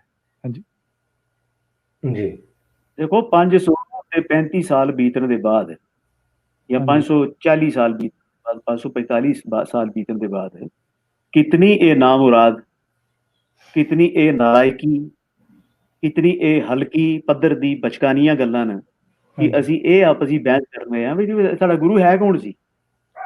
ਮੈਂ ਸੱਚਮੁੱਚ ਕਾਫੀ ਭਾਵੁਕ ਵੀ ਹੋ ਰਿਹਾ ਜੀ ਇਹ ਪ੍ਰੋਗਰਾਮ ਕਰਦਾ, ਕਿਉਂਕਿ ਅਸੀਂ ਨਾ ਭਾਈ ਹਰਦੇਵ ਸਿੰਘ ਜੀ ਕਾਫੀ ਚਿਰ ਪਹਿਲਾਂ ਇੱਕ ਵਾਰੀ ਗੱਲ ਕੀਤੀ ਸੀ ਇਹ ਪ੍ਰੋਗਰਾਮ ਕਰਨ ਦੇ ਬਾਅਦ, ਪਰ ਮੈਂ ਸੱਚ ਕਰਕੇ ਜਾਣਿਆ ਵੀ ਸਾਡਾ ਹੌਸਲਾ ਨਹੀਂ ਸੀ ਪਿਆ ਵੀ ਇਹ ਪ੍ਰੋਗਰਾਮ ਕੀਤਾ ਜਾਵੇ, ਕਿਉਂਕਿ ਇਹ ਸਮੇਂ ਦੀ ਮਜਬੂਰੀ ਹੈ ਕਿ ਸਾਨੂੰ ਕਰਨਾ ਪੈ ਰਿਹਾ। ਮੈਂ ਦੁਬਾਰਾ ਤੋਂ ਕਹਾਂਗਾ, ਇਹ ਇਦੋਂ ਸਾਡੀ ਬਦਕਿਸਮਤੀ ਮੈਨੂੰ ਨਹੀਂ ਲੱਗਦਾ ਹੋਰ ਕਦੇ ਆਉਣ ਵਾਲੇ ਸਮੇਂ 'ਚ ਹੋ ਸਕਦੀ ਹੈ ਕਿ ਸਾਨੂੰ ਇਹੋ ਜਿਹੇ ਪ੍ਰੋਗਰਾਮ। ਇਹ ਕਿਉਂ ਹੈ ਸਰ, ਇਹ ਕਿਉਂ ਹੈ? ਜਦੋਂ ਮੈਂ ਇਹ ਲੇਖ ਲਿਖਦਾ ਸੀ ਨਾ ਇਸ ਕਿਸਮ ਦੇ ਜੀ, ਮੈਂ ਉਹਨਾਂ ਲੇਖਾਂ ਨੂੰ ਇੱਕ ਚੰਦ ਵੈਬਸਾਈਟਾਂ ਦੇ ਉੱਪਰ ਹੀ ਕਨਫਾਈਨ ਰੱਖਦਾ ਸੀ, ਕਿਉਂਕਿ ਉਹਨਾਂ ਚੰਦ ਵੈਬਸਾਈਟਾਂ ਨੂੰ ਚੰਦ ਲੋਕ ਹੀ ਪੜ੍ਹ ਰਹੇ ਸੀ ਜੀ, ਠੀਕ ਹੈ ਨਾ, ਤੇ ਇਸ ਕਰਕੇ ਕਿਸੇ ਵੱਡੇ ਸਕੇਲ ਦੇ ਉੱਪਰ ਇਹ ਗੱਲ ਕਰਨ ਦੀ ਲੋੜ ਨਹੀਂ ਸੀ ਜੀ।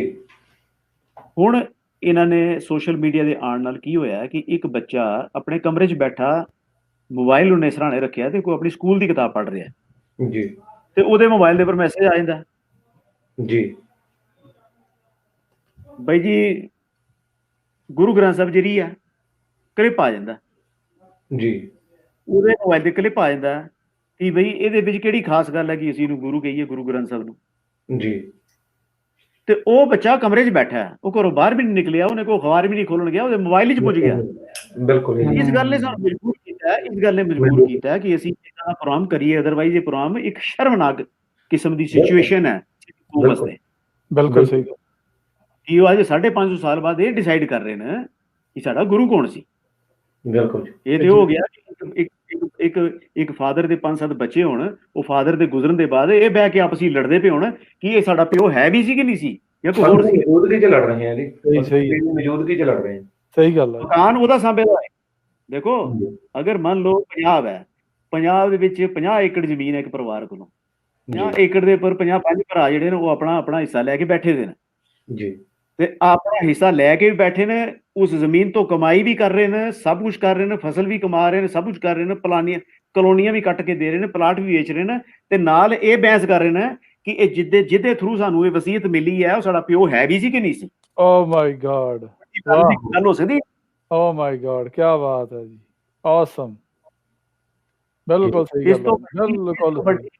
ਮੈਂ ਕਿਸਾਨ ਦੀ ਐਗਜ਼ਾਮਪਲ ਦੇਣਾ, ਇਸ ਤੋਂ ਵੱਡੀ ਉਹਨਾਂ ਕਿਸਾਨਾਂ ਵਾਸਤੇ, 5 ਭਰਾਵਾਂ ਵਾਸਤੇ ਕੋਈ ਇਸ ਤੋਂ ਵੱਡੀ ਲਾਨਤ ਦੀ ਗੱਲ ਹੋ ਸਕਦੀ ਹੈ ਕਿ ਉਹ ਆਪਣੇ ਪਿਓ ਦੀ ਵਸੀਅਤ ਦੇ ਵਿੱਚੋਂ ਪੂਰਾ ਪ੍ਰੋਫਿਟ ਕਮਾ ਰਹੇ ਹੋਣ, ਔਰ ਨਾਲ ਇਸ ਬਹਿਸ ਨੂੰ ਲੈ ਕੇ ਝਗੜ ਰਹੇ ਹੋਣ ਕਿ ਜਿਹਦਾ ਅਸੀਂ ਦਿੱਤਾ ਅਸੀਂ ਖੱਟ ਰਹੇ ਹਾਂ ਜੀ, ਉਹ ਸਾਡਾ ਪਿਓ ਵੀ ਹੈ ਸੀ ਕਿ ਨਹੀਂ ਸੀ। ਤੇ ਜੇ ਪਿਓ ਨਹੀਂ ਸੀ ਤੇ ਫਿਰ ਤੁਸੀਂ ਉਹਦੀ ਪ੍ਰਾਪਰਟੀ ਸਾਂਭ ਕੇ ਰੱਖੀ ਹੈ, ਛੱਡੋ ਉਹਨੂੰ, ਬਾਹਰ ਜਾ ਕੇ ਬੈਠੋ। ਬਿਲਕੁਲ ਸਹੀ ਗੱਲ, ਕਿਤੇ ਹੋਰ ਜਾ ਕੇ। ਬਿਲਕੁਲ ਬਿਲਕੁਲ।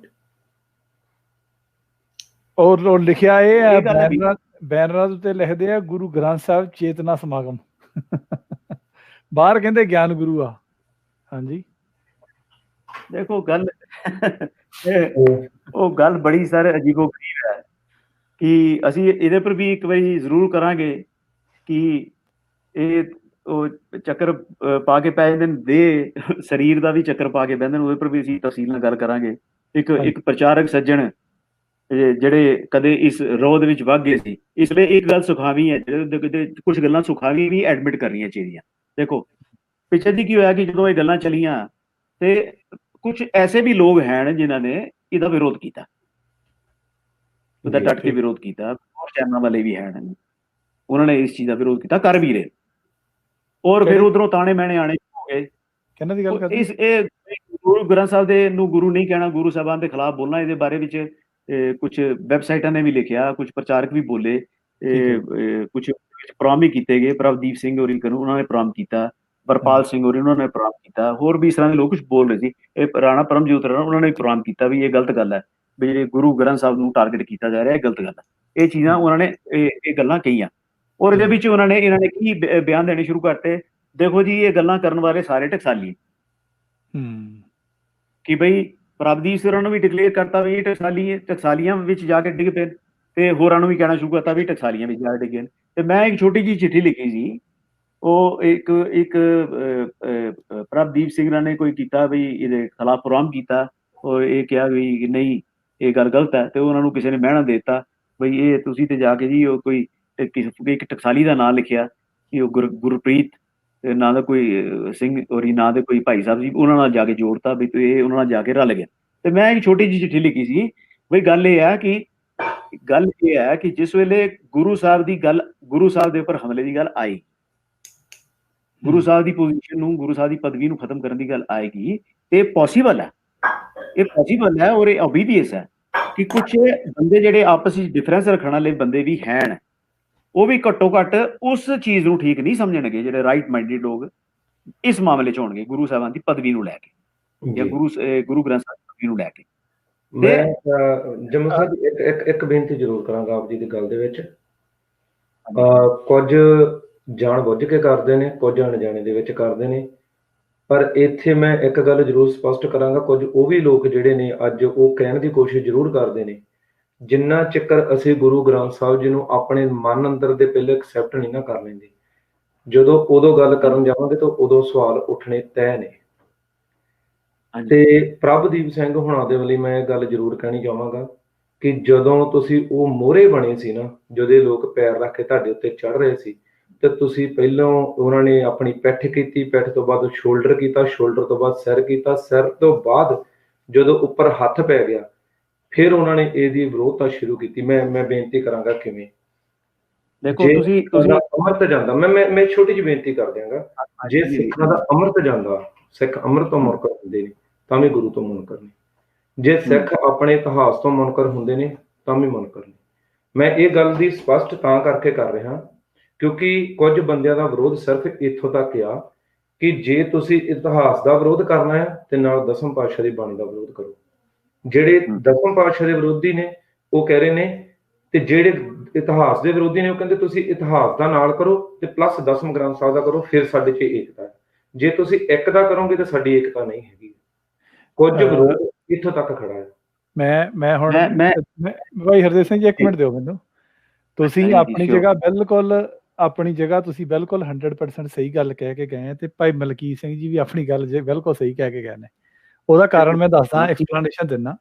ਜਿਸ ਤਰ੍ਹਾਂ ਤੁਸੀਂ ਜਿਹੜੀ ਗੱਲ ਕਹੀ ਆ ਨਾ ਕਿ ਵੀ ਭਾਵੇਂ ਸਾਡੇ ਵਿੱਚ ਆਪਸ ਵਿੱਚ ਮਤਭੇਦ ਹੋਣਗੇ, ਪਰ ਜਦੋਂ ਗੁਰੂ ਗ੍ਰੰਥ ਸਾਹਿਬ ਜੀ ਤੇ ਗੱਲ ਕੀਤੀ ਤਾਂ ਸਾਰੇ ਜ਼ਰੂਰੀ ਨਹੀਂ ਕਿ ਸਾਡੀ ਵਿਚਾਰ ਰਲਦੀ ਹੈ ਜਾਂ ਨਹੀਂ ਰਲਦੀ, ਪਰ ਇਹ ਜ਼ਰੂਰੀ ਹੈ ਕਿ ਹਾਂ ਉਸ ਮੁੱਦੇ ਤੇ ਅਸੀਂ ਕਹਾਂਗੇ ਵੀ ਹਾਂ ਵੀ ਆ ਫਲਾਣਾ ਬੰਦਾ ਗਲਤ ਹੈ। ਉਹ ਇਹ ਨਹੀਂ ਕਿ ਹੁਣ ਅਸੀਂ ਦੋ ਜਾਣੇ ਜਿਹੜੇ ਸਾਡੀ ਆਪਸ 'ਚ ਵੈਰ ਵਿਰੋਧ ਹੈ, ਜੇ ਅਸੀਂ ਇੱਕੋ ਗੱਲ ਦੇ ਉੱਤੇ ਪੁਆਇੰਟ ਕਰਤਾ ਕਿ ਹਾਂ ਆਹ ਬੰਦਾ ਗਲਤ ਹੈ ਤਾਂ ਅਸੀਂ ਇਕੱਠੇ ਹੋ ਗਏ ਆ। ਉਹਨਾਂ ਨੇ ਇਹ ਗੱਲ ਉਡਾਈ ਕਿ ਇਹ ਇਕੱਠੇ ਹੋ ਗਏ ਨੇ। ਹਾਂਜੀ, ਮੈਂ ਉਹੀ ਗੱਲ ਕਹਿ ਰਿਹਾ, ਉਹ ਮਜ਼ਾਕ ਉਡਾਉਣ ਦੀ ਕੋਸ਼ਿਸ਼ ਕੀਤੀ ਨਾ, ਮਜ਼ਾਕ ਉਡਾਉਣ ਦੀ ਕੋਸ਼ਿਸ਼ ਕੀਤੀ। ਐਗਜ਼ੈਕਟਲੀ। ਤੇ ਜਿਹੜੀ ਭਾਈ ਮਲਕੀਤ ਸਿੰਘ ਹੋਣੀ ਗੱਲ ਕਹਿ ਕੇ ਗਏ, ਉਹ ਕਹਿ ਕੇ ਗਏ ਨੇ ਕਿਉਂਕਿ ਜਦੋਂ ਤਾਂ ਜਿਸ ਤਰ੍ਹਾਂ ਸੂਰਜ ਪ੍ਰਕਾਸ਼ ਤੇ ਚੱਲ ਪਈ ਗੱਲ ਜਾਂ ਦਸਮ ਤੇ ਚੱਲ ਪਈ ਗੱਲਬਾਤ ਜਾਂ ਉਹ ਇਤਿਹਾਸ ਤੇ ਚੱਲ ਪਈ ਗੱਲ, ਤਾਂ ਫਿਰ ਉਹਨਾਂ ਦੀ ਸੋਚ ਜਿਹੜੀ ਹੈ ਸਾਰਿਆਂ ਦੀ ਇਕੱਠੀ ਹੈ ਇੱਕੋ ਹੀ। ਹਾਂਜੀ, ਨਹੀਂ ਮੈਂ ਤੁਹਾਡੀ ਗੱਲ ਨੂੰ ਇਸ ਤਰ੍ਹਾਂ ਜੋ ਮੈਂ ਸਮਝ ਰਿਹਾ, ਦੇਖੋ ਹਾਂਜੀ, ਅਸੀਂ ਕਹਿੰਦੇ ਨਾ ਕਿ ਇੱਕ ਕਈ ਵਾਰੀ ਕੁਝ ਐਸਾ ਇੱਕ ਪੁਆਇੰਟ ਆਉਂਦਾ, ਹਾਂਜੀ, ਜਿਸ ਲਈ ਬੰਦਾ ਇਹ ਕਹਿੰਦਾ ਸਾਹਮਣੇ ਵਾਲੇ ਬੰਦੇ ਨੂੰ ਕਿ ਲੈ ਇਹ ਗੱਲ ਮੈਂ ਤੇਰੇ ਆਪਣੇ ਆਤਮੇ ਤੇ ਛੱਡਦਾ। ਕਿ ਬੰਦਾ ਜਿੰਨੀ ਚੰਗੀ ਤਰ੍ਹਾਂ ਬੰਦਾ ਆਪਣੇ ਆਤਮੇ ਨੂੰ ਖੁਦ ਜਾਣ ਸਕਦਾ ਹੈ ਨਾ, ਦੂਜਾ ਬੰਦਾ ਨਹੀਂ ਜਾਣ ਸਕਦਾ। ਬਿਲਕੁਲ। ਜੇ ਤੇ ਕੋਈ ਵੀ ਲੋਕ, ਜਿਸ ਤਰ੍ਹਾਂ ਮੈਂ ਘੱਗਾ ਸਾਹਿਬ ਦੀ ਐਗਜ਼ਾਮਪਲ ਲੈਣਾ ਜੀ, ਜੇ ਤੇ ਇਹ ਲੋਕ ਇਸ ਵਾਸਤੇ ਟਾਈਮ ਵਾਚ ਕਰ ਰਹੇ ਨੇ, ਜਿਸ ਤਰ੍ਹਾਂ ਕਿ ਕੁਝ ਟਾਈਮ ਘੱਗਾ ਸਾਹਿਬ ਨੇ ਵਾਚ ਕੀਤਾ ਜੀ, ਕਿ ਪਹਿਲੇ ਤੇ ਉਹ ਇਹਨਾਂ ਚੀਜ਼ਾਂ ਦੇ ਵਿਰੁੱਧ ਬੋਲਦੇ ਰਹੇ ਤੇ ਬਾਅਦ ਜੋ ਪਲਟੀ ਮਾਰ ਕੇ ਚਲੇ ਗਏ ਜੀ। ਜੇ ਤੇ ਸਿਰਫ ਗੁਰੂ ਗ੍ਰੰਥ ਸਾਹਿਬ ਦੀ ਪਦਵੀ ਦੇ ਵਿਰੋਧ ਦੇ ਵਿੱਚ ਜਿਹੜੀਆਂ ਗੱਲਾਂ ਕੀਤੀਆਂ ਗਈਆਂ, ਉਹਨਾਂ ਦੇ ਵਿਰੋਧ ਵਿੱਚ ਜਿਹੜੇ ਸਾਡੇ ਨੌਜਵਾਨ ਸੱਜਣ ਖੜੇ ਹੋਏ ਜਾਂ ਜਿਹੜੇ ਵੀ ਸੱਜਣ ਖੜੇ ਹੋਏ, ਜੇ ਤੇ ਉਹ ਇਸ ਵਾਸਤੇ ਖੜੇ ਹੋਏ ਨਾ ਜੀ ਗੁਰੂ ਪ੍ਰੇਮ ਦੇ ਵਿੱਚ, ਸੱਚ ਦੇ ਵਿੱਚ, ਤੇ ਫਿਰ ਤੇ ਉਹ ਮੁਬਾਰਕ ਹੈ ਉਹਨਾਂ ਨੂੰ। ਪਰ ਜੇ ਉਹ ਇਸ ਵਾਸਤੇ ਖੜੇ ਹੋਏ ਨਾ ਕਿ ਬਈ ਸਾਨੂੰ ਸਪੇਸ ਕਿਉਂ ਨਹੀਂ ਮਿਲੀ, ਸਾਨੂੰ ਵੀ ਨਾਲ ਦੇ ਨਾਲ ਕਿਉਂ ਨਹੀਂ ਇੱਕ ਆਗੂ ਮੰਨਿਆ ਗਿਆ ਜੀ, ਸਾਨੂੰ ਵੀ ਪੂਰਾ ਇੱਕ ਜਿਹੜਾ ਉਹ ਚੜ੍ਹਤ ਕਿਉਂ ਨਹੀਂ ਦਿੱਤੀ ਗਈ, ਸਾਡੀ ਇੱਕ ਤਾਕਤ ਔਰ ਸਾਡੀ ਇੱਕ ਹਸਤੀ ਨੂੰ ਸਵੀਕਾਰ ਕਿਉਂ ਨਹੀਂ ਕੀਤਾ ਗਿਆ ਜੀ। ਤੇ ਫਿਰ ਇਹ ਗੱਲ ਉਹਨਾਂ ਦੇ ਆਤਮੇ ਉੱਪਰ ਹੈ, ਇਹ ਆਤਮੇ ਦੀ ਬੇਈਮਾਨੀ ਜੀ। ਜੇ ਤੇ ਸਿਰਫ ਇੱਥੋਂ ਤੱਕ ਹੈ ਗੱਲ, ਬਿਲਕੁਲ। ਲੇਕਿਨ ਜੇ ਜਿਹਦੇ ਆਤਮੇ 'ਚ ਇਹ ਗੱਲ ਹੈ ਕਿ ਜਿਹੜਾ ਇਸ ਆਤਮੇ ਤੋਂ ਇਸ ਗੱਲ ਨੂੰ ਗਲਤ ਮੰਨਦਾ ਔਰ ਇੱਕ ਸਾਡੇ ਕੌਮੀ ਭਵਿੱਖ ਵਾਸਤੇ ਇਸ ਗੱਲ ਨੂੰ ਠੀਕ ਨਹੀਂ ਮੰਨਦਾ ਕਿ ਗੁਰੂ ਸਾਹਿਬਾਨ ਦਾ ਸਾਇਆ, ਗੁਰੂ ਸਾਹਿਬਾਨ ਦੀ ਛਤਰ ਛਾਇਆ, ਗੁਰੂ ਸਾਹਿਬਾਨ ਦੀ ਕੀਤੀਆਂ ਜਿਹੜੀਆਂ ਘਾਲਨਾਵਾਂ, ਜੋ ਕੁਝ ਉਹਨਾਂ ਨੇ ਸਾਡੇ ਸੇ ਕੀਤਾ, ਜੋ ਕੁਝ ਉਹਨਾਂ ਨੇ ਮਨੁੱਖਤਾ ਵਾਸਤੇ ਕੀਤਾ, ਅਗਰ ਉਹਨਾਂ ਲੋਕਾਂ ਦੀ ਪੋਜੀਸ਼ਨ ਨੂੰ, ਉਹਨਾਂ ਲੋਕਾਂ ਦੀ ਹੈਸੀਅਤ ਨੂੰ, ਮਕਾਨ ਦਾ ਜਿਹੜਾ ਕੰਮ ਹੈ, ਅਗਰ ਇਹਨਾਂ ਵਾਸਤੇ ਮੈਟਰ ਨਹੀਂ ਕਰਦਾ, ਤੇ ਫਿਰ ਇਹ ਇਹਨਾਂ ਦਾ ਆਤਮਾ ਜਾਣਦਾ ਕਿ ਇਹਦੇ ਵਿੱਚ ਇੱਕ ਕਿਸਮ ਦੀ ਬੇਈਮਾਨੀ ਜੀ, ਇਹ ਗੱਲਾਂ ਲਾਗ ਲਬੇੜ ਨਾਲ ਕੀਤੀਆਂ ਜਾ ਰਹੀਆਂ। ਸੋ ਇਹ ਗੱਲ ਹੈ ਕਿ ਅਸੀਂ ਇਸ ਗੱਲ ਦੇ ਉੱਪਰ ਤਵੱਜੋ ਦਈਏ। ਮੈਂ ਇਹ ਗੱਲ ਇਹਨਾਂ ਨੂੰ ਬਹੁਤ ਵਾਰ ਇਹ ਗੱਲ ਕਹਿ ਚੁੱਕਾ ਕਿ ਅਗਰ ਤੁਸੀਂ ਗੁਰਬਾਣੀ ਦੇ ਅਰਥਾਂ ਦੇ ਉੱਪਰ ਤੁਸੀਂ ਸਮਰਸਾਲਟ ਕਰਨਾ ਹੈ ਜਾਂ ਜਗਲਰੀ ਕਰਨੀ ਹੈ ਜਾਂ ਸਰਕਸ ਕਰਨੀ ਹੈ ਨਵੇਂ ਢੰਗ ਦੀ, ਇਸ ਅਰਥ ਦਾ ਅਰਥ ਇਹ ਨਹੀਂ ਹੈ, ਇਹਦਾ ਅਰਥ ਇਹ ਬਣ ਗਿਆ, ਉਹ ਬਣ ਗਿਆ, ਇਸ ਤਰ੍ਹਾਂ ਉਸ ਤਰ੍ਹਾਂ ਗੱਲਾਂ ਕਰਨੀਆਂ, ਤੇ ਤੁਸੀਂ ਕਾਮਨ ਸੈਂਸ ਦੀ ਗੱਲਾਂ ਕਰਨੀਆਂ। ਜੇ ਤੁਸੀਂ ਕਹਿੰਦੇ ਗੁਰਬਾਣੀ 'ਚ ਗਿਆਨ ਨਹੀਂ ਹੈ, ਅਸੀਂ ਬਾਹਰੋਂ ਸਮਝਣਾ, ਤੇ ਆਓ ਅਸੀਂ ਤੁਹਾਡੀਆਂ ਇਹਨਾਂ ਆਰਗੂਮੈਂਟਸ ਨੂੰ ਕਾਮਨ ਸੈਂਸਿਸ ਦੇ ਉੱਪਰ, ਤੁਹਾਡੀ ਸਾਇੰਟਿਫਿਕ ਨੌਲੇਜ ਦੇ ਉੱਪਰ ਪਰਖ ਲੈਂਦੇ ਹਾਂ ਵੀ ਤੁਸੀਂ ਕਹਿ ਕੀ ਰਹੇ ਹੋ।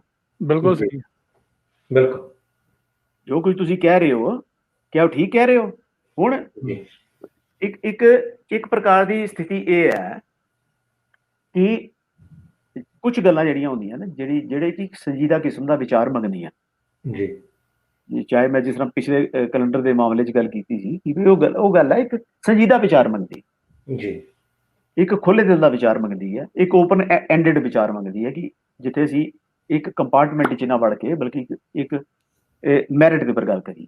ਇਸ ਤਰ੍ਹਾਂ ਹੀ ਕੁਝ ਐਸੀਆਂ ਗੱਲਾਂ ਜਿਹੜੀ ਅਸੀਂ ਇਹਨੂੰ ਲੈ ਕੇ ਗੱਲ ਕਰਨੇ ਆ, ਇਹ ਗੱਲਾਂ ਅਗਰ ਕਿਸੇ ਦੇ ਮਨ ਵਿੱਚ ਫੁਰਨਾ ਆਇਆ ਤੇ ਉਹਨੂੰ ਘੱਟੋ ਘੱਟ ਇੰਨੀ ਜਮਾਰੀ ਤੇ ਸਮਝਣੀ ਚਾਹੀਦੀ ਹੈ ਕਿ ਯਾਰ ਕੋਈ ਇੱਕ ਇੰਨੀ ਗੁੰਜਾਇਸ਼ ਤੇ ਲੈ ਕੇ ਚੱਲਣਾ ਚਾਹੀਦਾ ਨਾ ਕਿ ਯਾਰ ਮੈਂ ਕਿਤੇ ਗਲਤ ਹੋ ਸਕਦਾ ਇਸ ਮਾਮਲੇ 'ਚ। ਬਿਲਕੁਲ।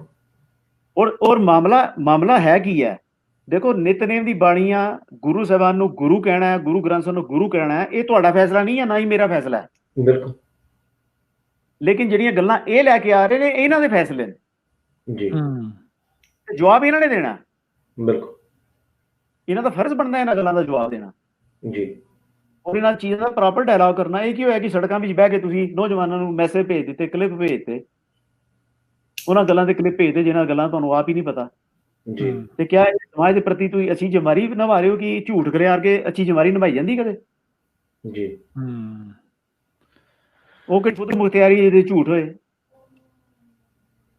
ਉਹ ਕਿਹੜੀ ਖੁਦ ਮੁਖਤਿਆਰੀ ਜਿਹਦੇ ਨਲਾਇਕੀ ਹੋਏ।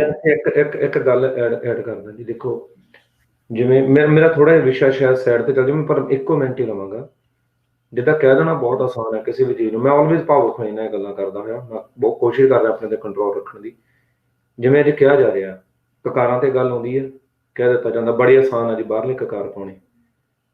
ਬਟਾ ਬੋਟ ਜਦੋਂ ਅਸੀਂ ਸਿੱਖ ਦੇਖਦੇ ਹਾਂ, ਜਦੋਂ ਸਿੱਖ ਪੰਜਾਬ ਦੀ ਧਰਤੀ ਤੋਂ ਚੱਲ ਕੇ ਬਾਹਰ ਨਿਕਲਿਆ, ਚਾਹੇ ਉਹ ਦੁਨੀਆ ਦੇ ਕਿਸੇ ਵੀ ਕੋਨੇ 'ਚ ਜਾ ਕੇ ਵਸਿਆ, ਉਹਦੇ ਲਈ ਬੜਾ ਮੁਸ਼ਕਲ ਸੀ ਉਸ ਸਮੇਂ ਆਪਦੇ ਕਕਾਰਾਂ ਨੂੰ ਕੈਰੀ ਕਰਨਾ, ਕਿਉਂਕਿ ਕਿਸੇ ਨੂੰ ਨਹੀਂ ਪਤਾ ਸੀ ਉਹ ਲੋਕ ਕੌਣ ਨੇ।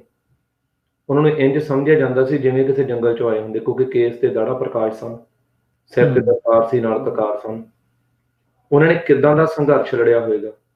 ਅੱਜ ਜਿਹਦੇ ਨਾਲ ਕਰਕੇ ਮੈਂ ਇੰਗਲੈਂਡ 'ਚ ਰਿਹਾ, ਅਮਰੀਕਾ 'ਚ ਰਿਹਾ, ਓਪਨਲੀ ਆਪਣੇ ਕਕਾਰ ਪਾ ਕੇ ਆਪਣੀ ਕਿਰਤ ਕਰ ਰਹੇ ਹਾਂ, ਪਰ ਇਹ ਇੱਦਾਂ ਨਹੀਂ ਮਿਲੀ, ਇਹ ਇਸ ਤਰੀਕੇ ਨਾਲ ਮੇਰੇ ਤੇ ਨਹੀਂ ਪਹੁੰਚੇ।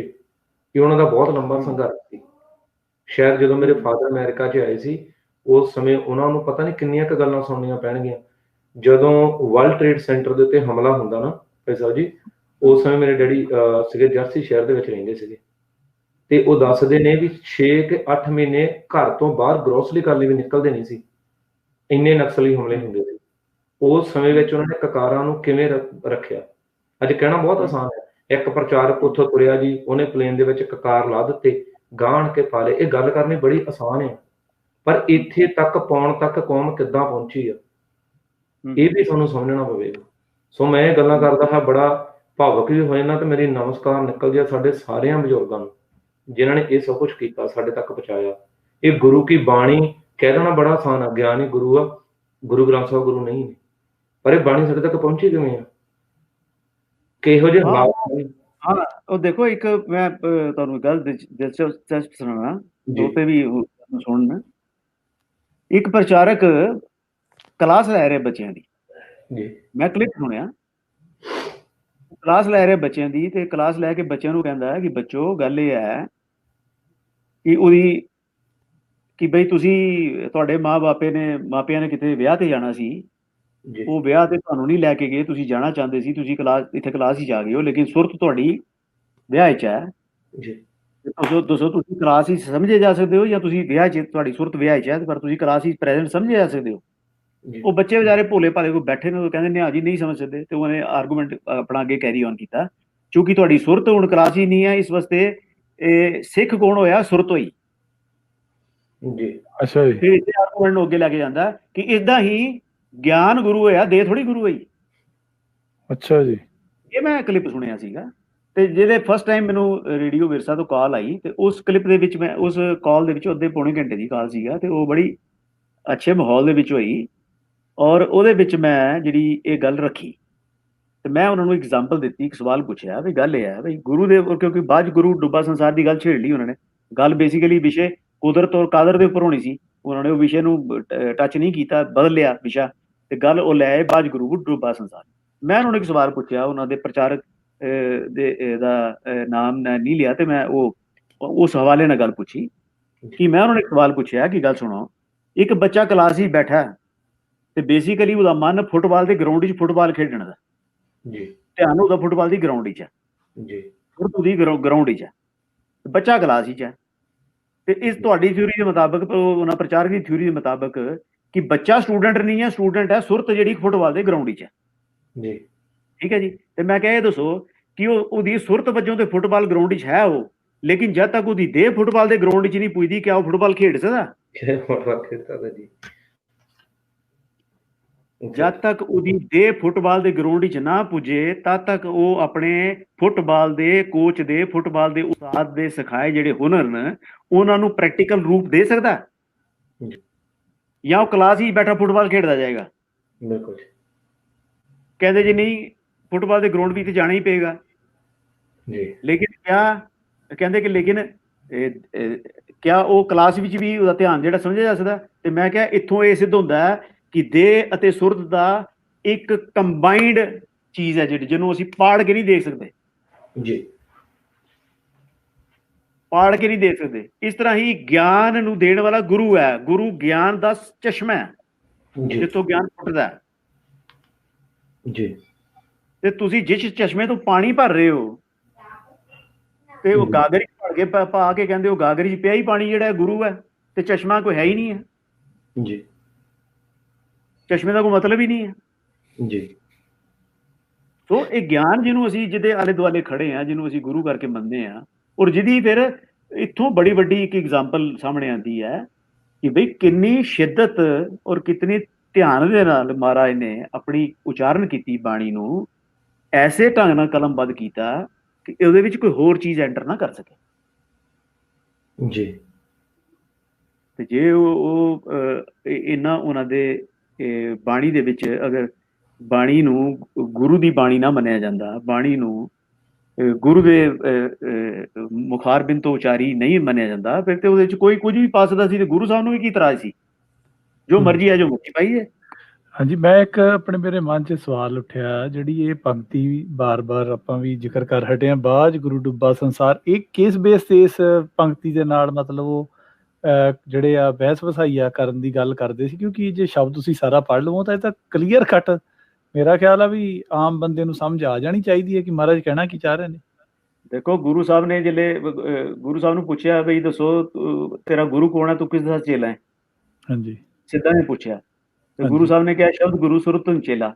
ਹਾਂਜੀ, ਹੁਣ ਇੱਥੇ ਸ਼ਬਦ ਦੇ ਅਰਥ ਜਿਹੜੇ ਨੇ ਉਹ ਪਰਮਾਤਮਾ ਨੇ ਹਾਂਜੀ ਕੀਤੇ ਕਿਨੇ? ਭਾਈ ਕਾਹਨ ਸਿੰਘ ਨਾਭਾ ਨੇ। ਹਾਂਜੀ, ਭਾਈ ਕਾਹਨ ਸਿੰਘ ਨਾਭਾ ਨੇ ਸ਼ਬਦ ਦੀ ਐਂਟਰੀ ਜਿਹੜੇ ਤੁਸੀਂ ਦੇਖੋ ਮਹਾਨ ਕੋਸ਼ ਦੇ ਵਿੱਚ, ਤੇ ਸ਼ਬਦ ਦੇ ਉਹਨਾਂ ਨੇ ਡਿਫਰੈਂਟ ਮੀਨਿੰਗ ਦੱਸੇ ਨੇ ਵੀ ਸ਼ਬਦ ਦਾ ਕੀ ਮੀਨਿੰਗ ਹੁੰਦਾ। ਹਾਂਜੀ, ਤੇ ਜਿੱਥੇ ਜਿਸ ਜਗ੍ਹਾ ਤੇ ਆ ਕੇ ਉਹਨਾਂ ਨੇ ਸ਼ਬਦ ਦਾ ਅਰਥ ਕੀਤਾ ਨਾ ਪਰਮਾਤਮਾ, ਹਾਂਜੀ, ਤੇ ਉਹਦੇ ਅੱਗੇ ਜਿਹੜੀ ਪੰਕਤੀ ਦਾ ਰੈਫਰੈਂਸ ਦਿੱਤਾ ਉਹ ਦਿੱਤਾ ਸ਼ਬਦ ਗੁਰੂ ਸੁਰਤੁ ਚੇਲਾ। ਠੀਕ ਹੈ ਜੀ। ਕਿ ਗੁਰੂ ਸਾਹਿਬ ਨੇ ਇਹ ਗੱਲ ਕਹੀ, ਭਾਈ ਕਾਹਨ ਸਿੰਘ ਨਾਭਾ ਦੇ point of view Guru Sahib ਨੇ ਇਹ ਗੱਲ ਕਹੀ ਕਿ ਪਰਮਾਤਮਾ ਮੇਰਾ ਗੁਰੂ ਹੈ।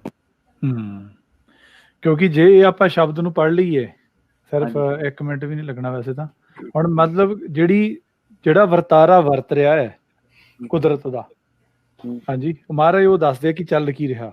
ਜਿੱਦਾਂ ਆਪਾਂ ਇੱਕ ਪੰਕਤੀ ਆਉਂਦੀ ਆ, ਮਾਣੂ ਕੱਲੇ ਉੱਠੀ ਚੱਲੇ ਸਾਧ ਨਾਹੀ ਵੇਹੀ ਗੱਲੇ। ਹਾਂਜੀ, ਬੰਦੇ ਭੇਜੇ ਉੱਥੇ, ਮਾਣੂ ਕੱਲੇ ਉੱਠੀ ਚੱਲੇ, ਉਹ ਮਰ ਕੇ ਜਾਈ ਜਾਂਦੇ ਨੇ ਨਰਕਾਂ ਵਿੱਚ। ਮਤਲਬ ਕੋਈ ਮਤਲਬ ਉਹਦੇ ਆਉਣ ਦਾ ਕੋਈ ਫਾਇਦਾ ਨਹੀਂ ਹੋਇਆ ਬੰਦੇ ਦੇ ਆਉਣ ਦਾ। ਹੁਣ ਦੇਖੋ, ਮਹਾਰਾਜ ਕਹਿੰਦੇ ਨੇ, ਇਹ ਪਹਿਲਾਂ ਸ਼ਬਦ ਦੀ ਸ਼ੁਰੂਆਤ ਹੁੰਦੀ ਹੈ ਮਹੱਲਾ ਪਹਿਲਾ, ਪਹਿਲੇ ਪਿਆਰ ਲੱਗਾ ਥਣ ਦੁੱਧ, ਦੂਜੇ ਮਾਈ ਬਾਪ ਕੀ ਸੁੱਧ, ਤੀਜੇ ਭਇਆ ਭਾਬੀ ਵੇਬ, ਚੌਥੇ ਪਿਆਰ ਉਪੰਨੀ ਖੇਡ, ਪੰਜਵੇਂ ਖਾਣ ਪੀਣ ਕੀ ਧਾਤ, ਛੇਵੇਂ ਕਾਮ ਨ ਪੁੱਛੇ ਜਾਤ, ਸੱਤਵੇਂ ਸਾਂਝ ਕੀ ਆਕਰਵਾਸ, ਅੱਠਵੇਂ ਕ੍ਰੋਧ ਹੋਆ ਤਨ ਨਾਸ, ਨਾਵੇਂ ਧੌਲੇ ਉੱਭੇ ਸਾਹ, 10ਵੇਂ ਦੱਦਾ ਹੋਆ ਸਵਾ, ਗਏ ਸੇ ਗੀਤ ਪੁਕਾਰੀ ਤਾ, ਉੱਡਿਆ ਹੰਸ ਦਸਾਏ ਰਾਹ, ਆਇਆ ਗਿਆ ਮੋਇਆ ਨਾਉ, ਪਿੱਛੇ ਪੱਤਲ ਸੱਦੇ ਕਾਵ।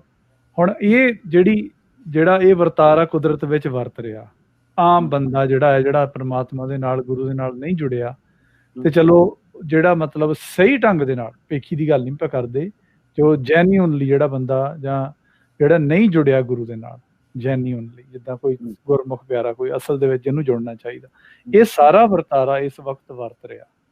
ਹਾਂਜੀ, ਨਾਨਕ ਮਨਮੁਖ ਅੰਧ ਪਿਆਰ, ਬਾਝ ਗੁਰੂ ਡੁੱਬਾ ਸੰਸਾਰ, this is exactly what's happening in the whole world. ਹਾਂਜੀ, ਇਹਦੇ ਹਾਂਜੀ ਦੇਖੋ ਗੱਲ ਇਹ ਹੈ, ਮੈਂ ਉਹੀ ਗੱਲ ਕਹਿਣਾ ਕਿ ਗੁਰੂ ਸ਼ਬਦ ਦੀ ਵਰਤੋਂ ਜਿਹੜੀ ਗੁਰੂ ਸਾਹਿਬ ਨੇ ਬੜੇ ਖੁੱਲ ਕੇ ਗੁਰਬਾਣੀ ਦੇ ਵਿੱਚ ਹੋਈ ਹੈ। ਪਰਮਾਤਮਾ ਵਸੇ ਬਹੁਤ ਵਾਰੀ ਹੋਈ ਹੈ, ਸਤਿਗੁਰੂ ਪਰਮਾਤਮਾ ਨੂੰ ਕਿਹਾ ਗਿਆ, ਬਹੁਤ ਵਾਰੀ ਕਿਹਾ ਗਿਆ। ਹਾਂਜੀ, ਵੀ ਜਿਹੜੀ ਗੱਲ ਕਹੀ ਗਈ ਅਸੀਂ ਇਨਕਾਰ ਨਹੀਂ ਕਰਦੇ, ਵੀ ਜਿਹੜੀ ਗੱਲ ਕਹੀਏ ਤਾਂ ਤੁਸੀਂ ਵੀ ਇਨਕਾਰ ਨਾ ਕਰੋ। ਹਾਂਜੀ ਇਹ ਆਨੈਸਟੀ ਤੇ ਇਸੇ ਗੱਲ ਦੀ ਹੈ ਨਾ, ਜਿਹੜੀ ਗੱਲ ਜਿਸ ਕੰਟੈਕਸਟ 'ਚ ਕਹੀ ਹੈ ਉਹਨੂੰ ਸਵੀਕਾਰ ਕੀਤਾ ਜਾਏ। ਹਾਂਜੀ ਠੀਕ ਹੈ ਨਾ, ਜਿਸ ਤਰ੍ਹਾਂ ਗੱਲ ਜਿਸ ਤਰ੍ਹਾਂ ਇਹ ਸ਼ਬਦ ਆ ਗਿਆ, ਜਿਹਦੀ ਪਹਿਲੀ ਪੰਕਤੀ ਮੈਂ ਉਚਾਰੀ ਸੀ, ਗੁਰ ਬਾਬੇ ਫਿਟਕੇ ਸੇ ਫਿਟੇ, ਗੁਰ ਅੰਗਦ ਕੀਤੇ ਕੁੜਿਆਰੇ। ਹਾਂਜੀ ਇਹ ਸਪਸ਼ਟ ਰੂਪ ਵਿੱਚ ਗੁਰੂ ਸਾਹਿਬ ਦੀ ਗੱਲ ਹੋ ਰਹੀ ਹੈ। ਹਾਂਜੀ ਤੇ ਇੱਥੇ ਇੰਨੀ ਹੋਨੈਸਟੀ ਦੀ ਹੋਣੀ ਚਾਹੀਦੀ ਹੈ ਨਾ ਵੀ ਜਿੱਥੇ ਗੁਰੂ ਸਾਹਿਬ ਨੂੰ ਗੁਰੂ ਕਿਹਾ ਗਿਆ ਸੀ ਮੰਨ ਲਈਏ, ਹਾਂਜੀ ਜਿੱਥੇ ਗੁਰੂ ਸਤਿਗੁਰੂ ਪ੍ਰਮਾਤਮਾ ਸੇ ਵਰਤਿਆ ਗਿਆ ਉੱਥੇ ਉਹ ਪ੍ਰਮਾਤਮਾ ਸੇ ਮੰਨ ਲਈਏ, ਹਾਂਜੀ ਇੱਕ ਆਨੈਸਟ ਰੂਪ ਦੇ ਵਿੱਚ। ਠੀਕ ਹੈ ਨਾ, ਤੇ ਇਹ ਜਿਹੜੀ ਗੱਲ ਹੈ ਕਿ ਬਈ ਉਸ ਨੂੰ ਚੇਂਜ ਕਰਕੇ ਪੇਸ਼ ਕਰਨਾ, ਬਦਲਵੇਂ ਰੂਪ ਦੇ ਵਿੱਚ ਪੇਸ਼ ਕਰਨਾ ਕਿ ਬਈ ਨਹੀਂ ਜੀ ਉਹ ਇਸ ਰੂਪ ਵਿੱਚ ਪੇਸ਼ ਕਰਨਾ ਕਿ ਨਹੀਂ ਜੀ ਸਿੱਖ ਦੀ ਪਰਿਭਾਸ਼ਾ ਨੂੰ ਚੇਂਜ ਕਰਨ ਦੀ ਕੋਸ਼ਿਸ਼ ਕਰਨੀ, ਗੁਰੂ ਸਾਹਿਬਾਨ ਦੀ ਪਦਵੀ ਨੂੰ ਚੇਂਜ ਕਰਨ ਦੀ ਕੋਸ਼ਿਸ਼ ਕਰਨੀ, ਗੁਰੂ ਗ੍ਰੰਥ ਸਾਹਿਬ ਨੂੰ ਦੀ ਪੋਜੀਸ਼ਨ ਨੂੰ ਜਿਹੜਾ ਉਹ ਬਿਲਕੁਲ ਸਿੱਖਾਂ ਵਿੱਚੋਂ ਹਟਾਉਣ ਦੀ ਜਿਹੜੀ ਆ ਉਹਦੇ ਬੀਜ ਜਿਹੜੇ ਨੂੰ ਬੋਣੇ ਸ਼ੁਰੂ ਕਰ ਦੇਣੇ। ਇਹ ਕਿੱਥੋਂ ਦਾ ਇੱਕ ਜਿਹੜਾ ਇੱਕ ਹੋਨੈਸਟੀ ਹੈ।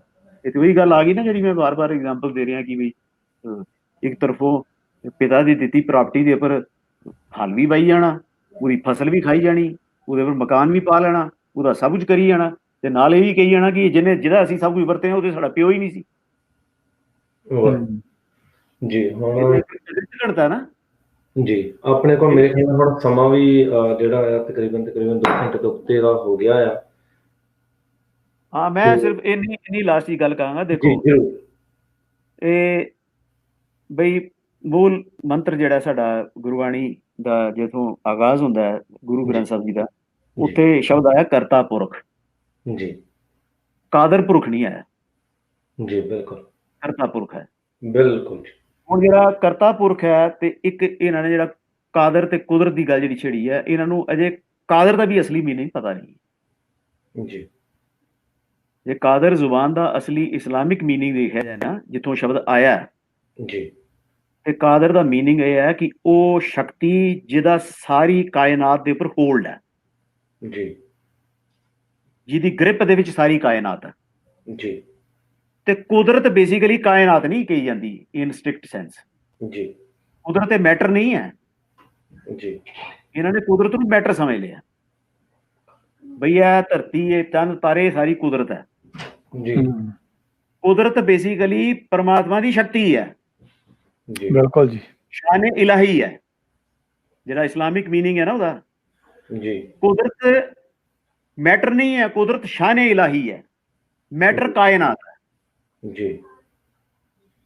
ਜਿਨ੍ਹਾਂ ਪ੍ਰਚਾਰਕਾਂ ਨੂੰ ਅਜੇ ਕਾਦਰ ਦੇ ਪੂਰੇ ਮੀਨਿੰਗ ਦਾ ਨਹੀਂ ਪਤਾ, ਜਿਨ੍ਹਾਂ ਪ੍ਰਚਾਰਕਾਂ ਨੂੰ ਅਜੇ ਕੁਦਰਤ ਦੇ ਪੂਰੇ ਮੀਨਿੰਗ ਦਾ ਨਹੀਂ ਪਤਾ, ਉਹ ਫੈਸਲਾ ਕਰਨ ਬੈਠੇ ਨੇ ਕਿ ਗੁਰੂ ਗ੍ਰੰਥ ਸਾਹਿਬ ਗੁਰੂ ਨਹੀਂ। ਇਹ ਸਾਡੀ ਸਭ ਤੋਂ ਵੱਡੀ ਜੰਮੂ ਜੀ ਤਰਾਸਦੀ ਇਹ ਹੈ ਕਿ ਜਿਹੜਾ ਇੱਕ ਪਾਸੇ ਆ, ਜਦੋਂ ਕੋਈ ਵੀ ਵਿਦਵਾਨ ਬੋਲੇਗਾ ਨਾ, ਉਹਦੀ ਇੱਕ ਖਾਸ ਹੁੰਦੀ, ਉਹ ਪੂਰੀ ਗੱਲ ਕਰਨ ਦੇ ਲਈ ਬੋਲੇਗਾ। ਉਹਨੂੰ ਇਹ ਕਹਿ ਦਿੰਦੇ ਨੇ ਬਈ ਦੇਖੋ ਜੀ ਇਹਨਾਂ ਨੇ ਤਾਂ ਸਪੀਚ ਸ਼ੁਰੂ ਕਰ ਦਿੱਤੀ, ਤੇ ਜਿਨ੍ਹਾਂ ਨੇ ਗੱਤ ਦੇ ਅਰਥ ਵਿੱਚ ਸਪੀਡ ਕਰਨੇ ਨੇ, ਬਾਕੀ ਗੱਲਾਂ ਤਾਂ ਬਹੁਤ ਵੱਡੀਆਂ ਨੇ।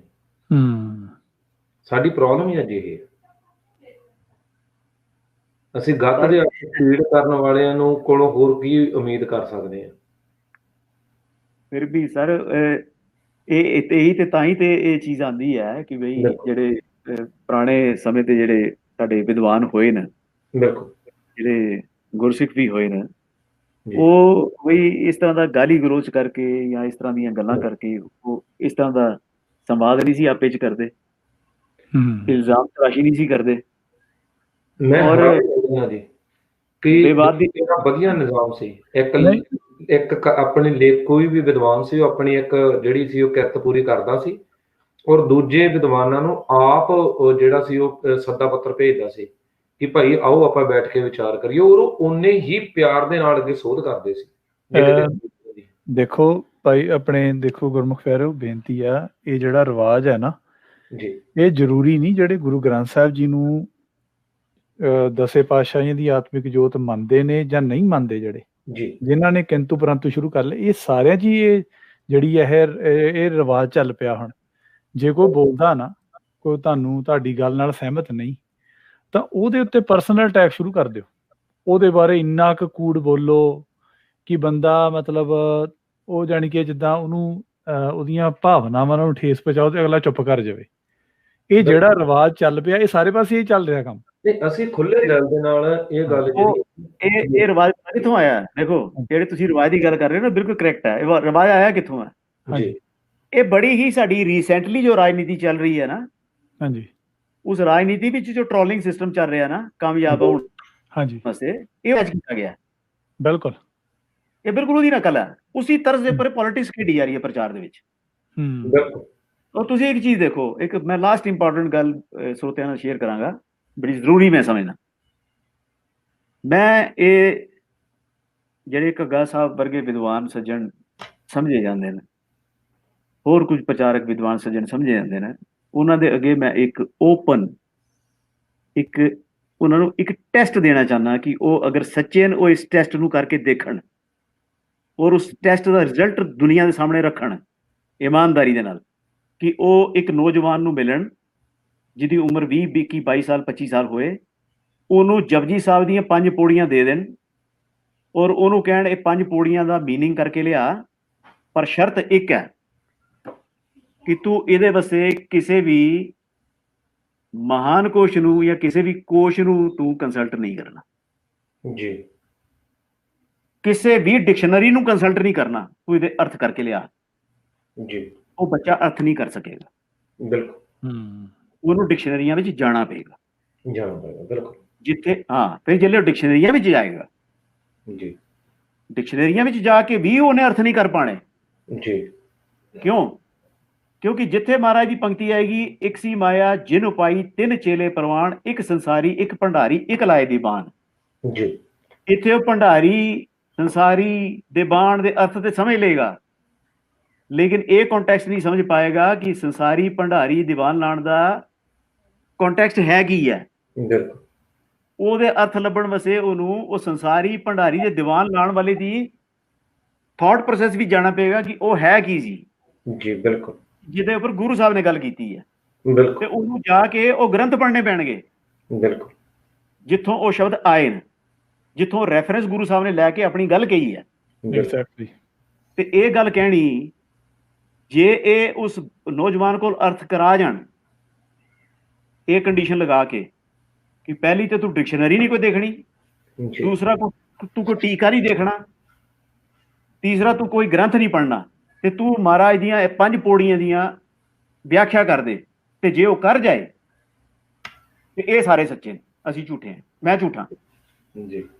ਤੇ ਜੇ ਉਹ ਨਾ ਕਰ ਪਾਏ ਤੇ ਫਿਰ ਇਹਨਾਂ ਨੂੰ ਹੱਥ ਜੋੜ ਕੇ ਸੰਗਤ ਕੋਲ ਮਾਫੀ ਮੰਗਣੀ ਚਾਹੀਦੀ ਹੈ ਕਿ ਅਸੀਂ ਇਹ ਬਕੜਵਾ ਬਹੁਤ ਕਰ ਬੈਠੇ ਹਾਂ। ਜੀ। ਅਸੀਂ ਯਬਲੀਆਂ ਬਹੁਤ ਮਾਰ ਚੁੱਕੇ ਹਾਂ, ਕੋਈ ਜ਼ਰੂਰਤ ਨਾਲ ਜ਼ਿਆਦਾ ਮਾਰ ਗਏ, ਗਲਤੀ ਨਾਲ ਮਾਰ ਗਏ। ਜੀ। ਇਮਾਨਦਾਰੀ ਇਹ ਬਣਦੀ ਹੈ। ਜੀ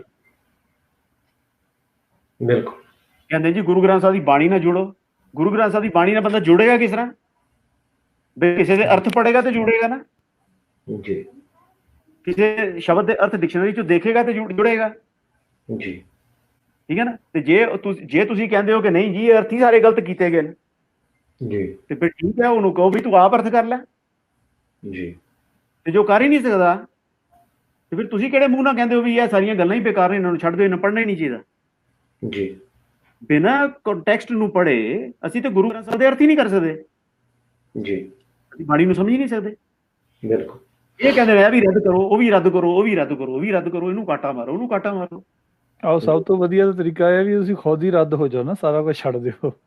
ਹਾਂਜੀ, ਮੈਂ ਉਹੀ ਤਾਂ ਕਹਿੰਦਾ, ਇਹ ਕਹਿ ਦੇਣਾ ਉਸ ਨੌਜਵਾਨ ਨੂੰ ਕਹਿ ਦੇਣਾ ਕਿ ਬਈ ਤੂੰ ਨਾ ਸਾਡੇ ਲੈਕਚਰ ਸੁਣਨਾ, ਨਾ ਤੂੰ ਕੋਈ ਟੀਕਾ ਪੜ੍ਹਨਾ, ਨਾ ਤੂੰ ਕੋਈ ਸ਼ਰੀ ਤਕਣੀ ਹੈ, ਤੂੰ ਮਹਾਰਾਜ ਦੀ 5 ਪੌੜੀ ਜਪਜੀ ਸਾਹਿਬ ਦੀਆਂ ਅਰਥ ਕਰਕੇ ਲਿਆ ਵਾ। ਬੱਚਾ ਕਿਸ ਤਰ੍ਹਾਂ ਲਿਆਏਗਾ? ਜੀ। ਤੇ ਜਿਹਨਾਂ ਟੀਕਾਕਾਰਾਂ ਤੋਂ ਅਰਥ ਪੜੇਗਾ, ਉਹਨੇ ਟੀਕਾਕਾਰਾਂ ਨੇ ਉਹ ਟੀਕਾ ਕਿਸ ਤਰ੍ਹਾਂ ਕੀਤਾ? ਉਹਨਾਂ ਨੇ ਤੇ ਉਹ ਗ੍ਰੰਥ ਪੜ੍ਹ ਕੇ ਤੇ ਟੀਕਾ ਕੀਤਾ ਨਾ। ਬਿਲਕੁਲ। ਉਹ ਵੀ ਨਹੀਂ ਟੀਕਾ ਕਰ ਸਕਦੇ। ਬਿਲਕੁਲ। ਮਹਾਨ ਕੋਸ਼ ਭਾਈ ਕਾਹਨ ਸਿੰਘ ਨਾਭਾ ਨੇ ਲਿਖਿਆ ਹੈ, ਉਹ ਮਹਾਨ ਕੋਸ਼ ਤਾਂ ਹੀ ਲਿਖਿਆ ਗਿਆ ਨਾ ਕਿ ਉਹਨਾਂ ਨੇ ਹਰ ਸ਼ਬਦ ਦੀ ਉਤਪਤੀ ਦੇਖੀ ਕਿ ਇਹ ਸ਼ਬਦ ਆਇਆ ਕਿੱਥੋਂ ਹੈ, ਇਹਦਾ ਮੀਨਿੰਗ ਕੀ। ਤੇ ਜੇ ਤੁਸੀਂ ਉਤਪਤੀ ਦੇਖਣੀ ਹੈ ਤੇ ਤੁਹਾਨੂੰ ਮੂਲ ਸਰੋਤ ਤੇ ਆਏਗਾ। ਜੀ। ਇਹ ਤੇ ਗੱਲ ਹੀ ਛੱਡ ਦੇਣਾ। ਬਾਣੀ ਦੇ ਅਰਥ ਕਰਨ ਵੇਲੇ ਅਸੀਂ ਸ਼ਬਦ ਦੀ ਉਤਪਤੀ ਤੇ ਸਰੋਤ ਦੇ ਵਿੱਚ ਜਾਏ ਬਿਨਾ ਸ਼ਬਦ ਦਾ ਕੰਟੈਕਸਟ ਹੀ ਨਹੀਂ ਸਮਝ ਸਕਦੇ, ਇੱਕ ਲਫ਼ਜ਼ ਦਾ।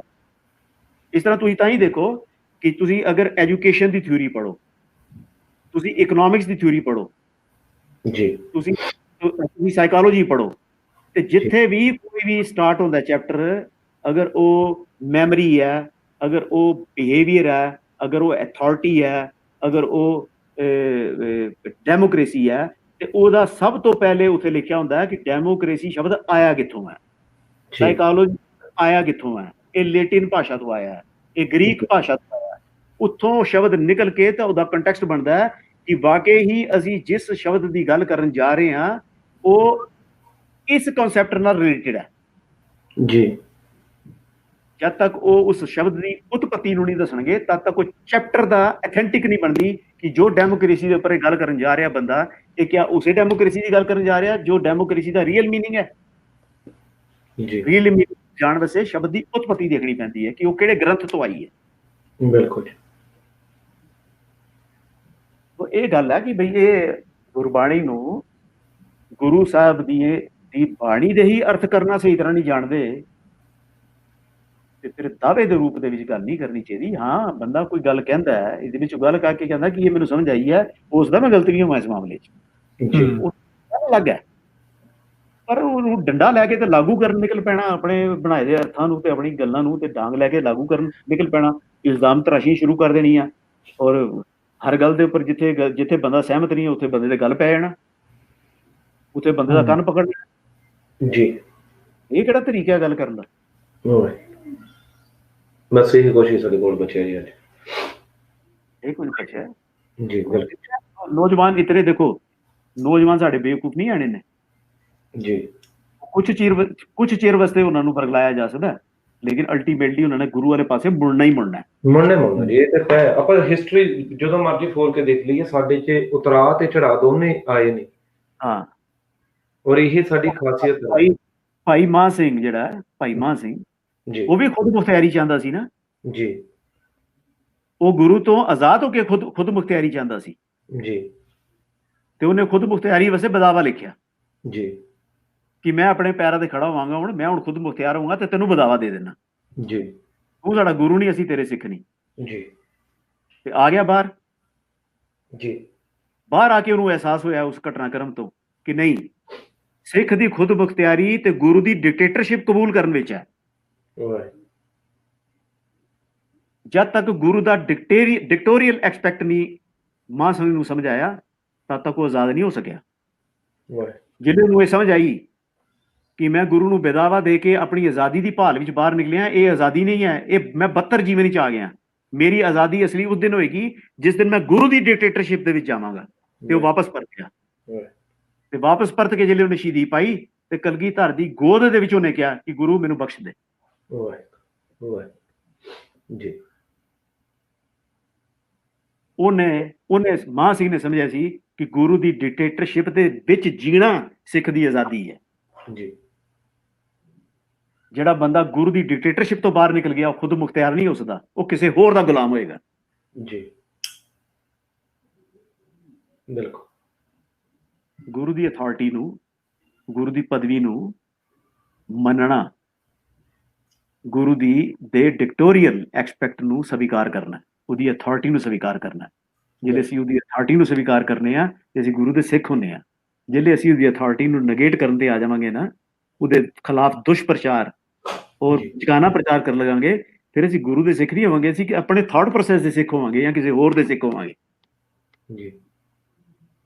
ਇਹ ਗੱਲ ਨੌਜਵਾਨ ਸਮਝੇਗਾ, ਜ਼ਰੂਰ ਸਮਝੇਗਾ। ਮਾਰੇ ਕਿਰਪਾ ਕਰਨਾ ਜੀ। ਇਹ ਨੌਜਵਾਨ ਸਮਝੇਗਾ ਔਰ ਜ਼ਿਆਦਾ ਦੇਰ ਨੌਜਵਾਨ ਜਿਹੜਾ ਉਸ ਸਟੇਟ ਆਫ ਮਾਈਂਡ 'ਚ ਨਹੀਂ ਰੱਖਿਆ ਜਾ ਸਕੇਗਾ। ਨੌਜਵਾਨਾਂ ਨੂੰ ਇੱਕ ਪਾਸੜ ਗੱਲਾਂ ਸੁਣਾਈਆਂ ਜਾ ਰਹੀਆਂ। ਬਿਲਕੁਲ। ਨੌਜਵਾਨਾਂ ਨੂੰ ਅਜੇ ਦੋ ਪਾਸਿਆਂ ਦੀ ਗੱਲਾਂ ਨਹੀਂ ਪਤਾ। ਨੌਜਵਾਨਾਂ ਅੱਗੇ ਮੇਰੀ ਬੇਨਤੀ ਹੈ ਕਿ ਉਹ ਕਿਸੇ ਗੱਲ ਦੇ ਦੋ ਪੱਖਾਂ ਨੂੰ ਜ਼ਰੂਰ ਸਮਝਣ, 3 ਪੱਖਾਂ ਨੂੰ ਸਮਝਣ, 4 ਪੱਖਾਂ ਨੂੰ ਸਮਝਣ, ਸਮਝ ਕੇ ਇਹ ਦੇਖਣ ਕਿ ਸਾਨੂੰ ਦਿੱਤਾ ਕੀ ਜਾ ਰਿਹਾ। ਜੀ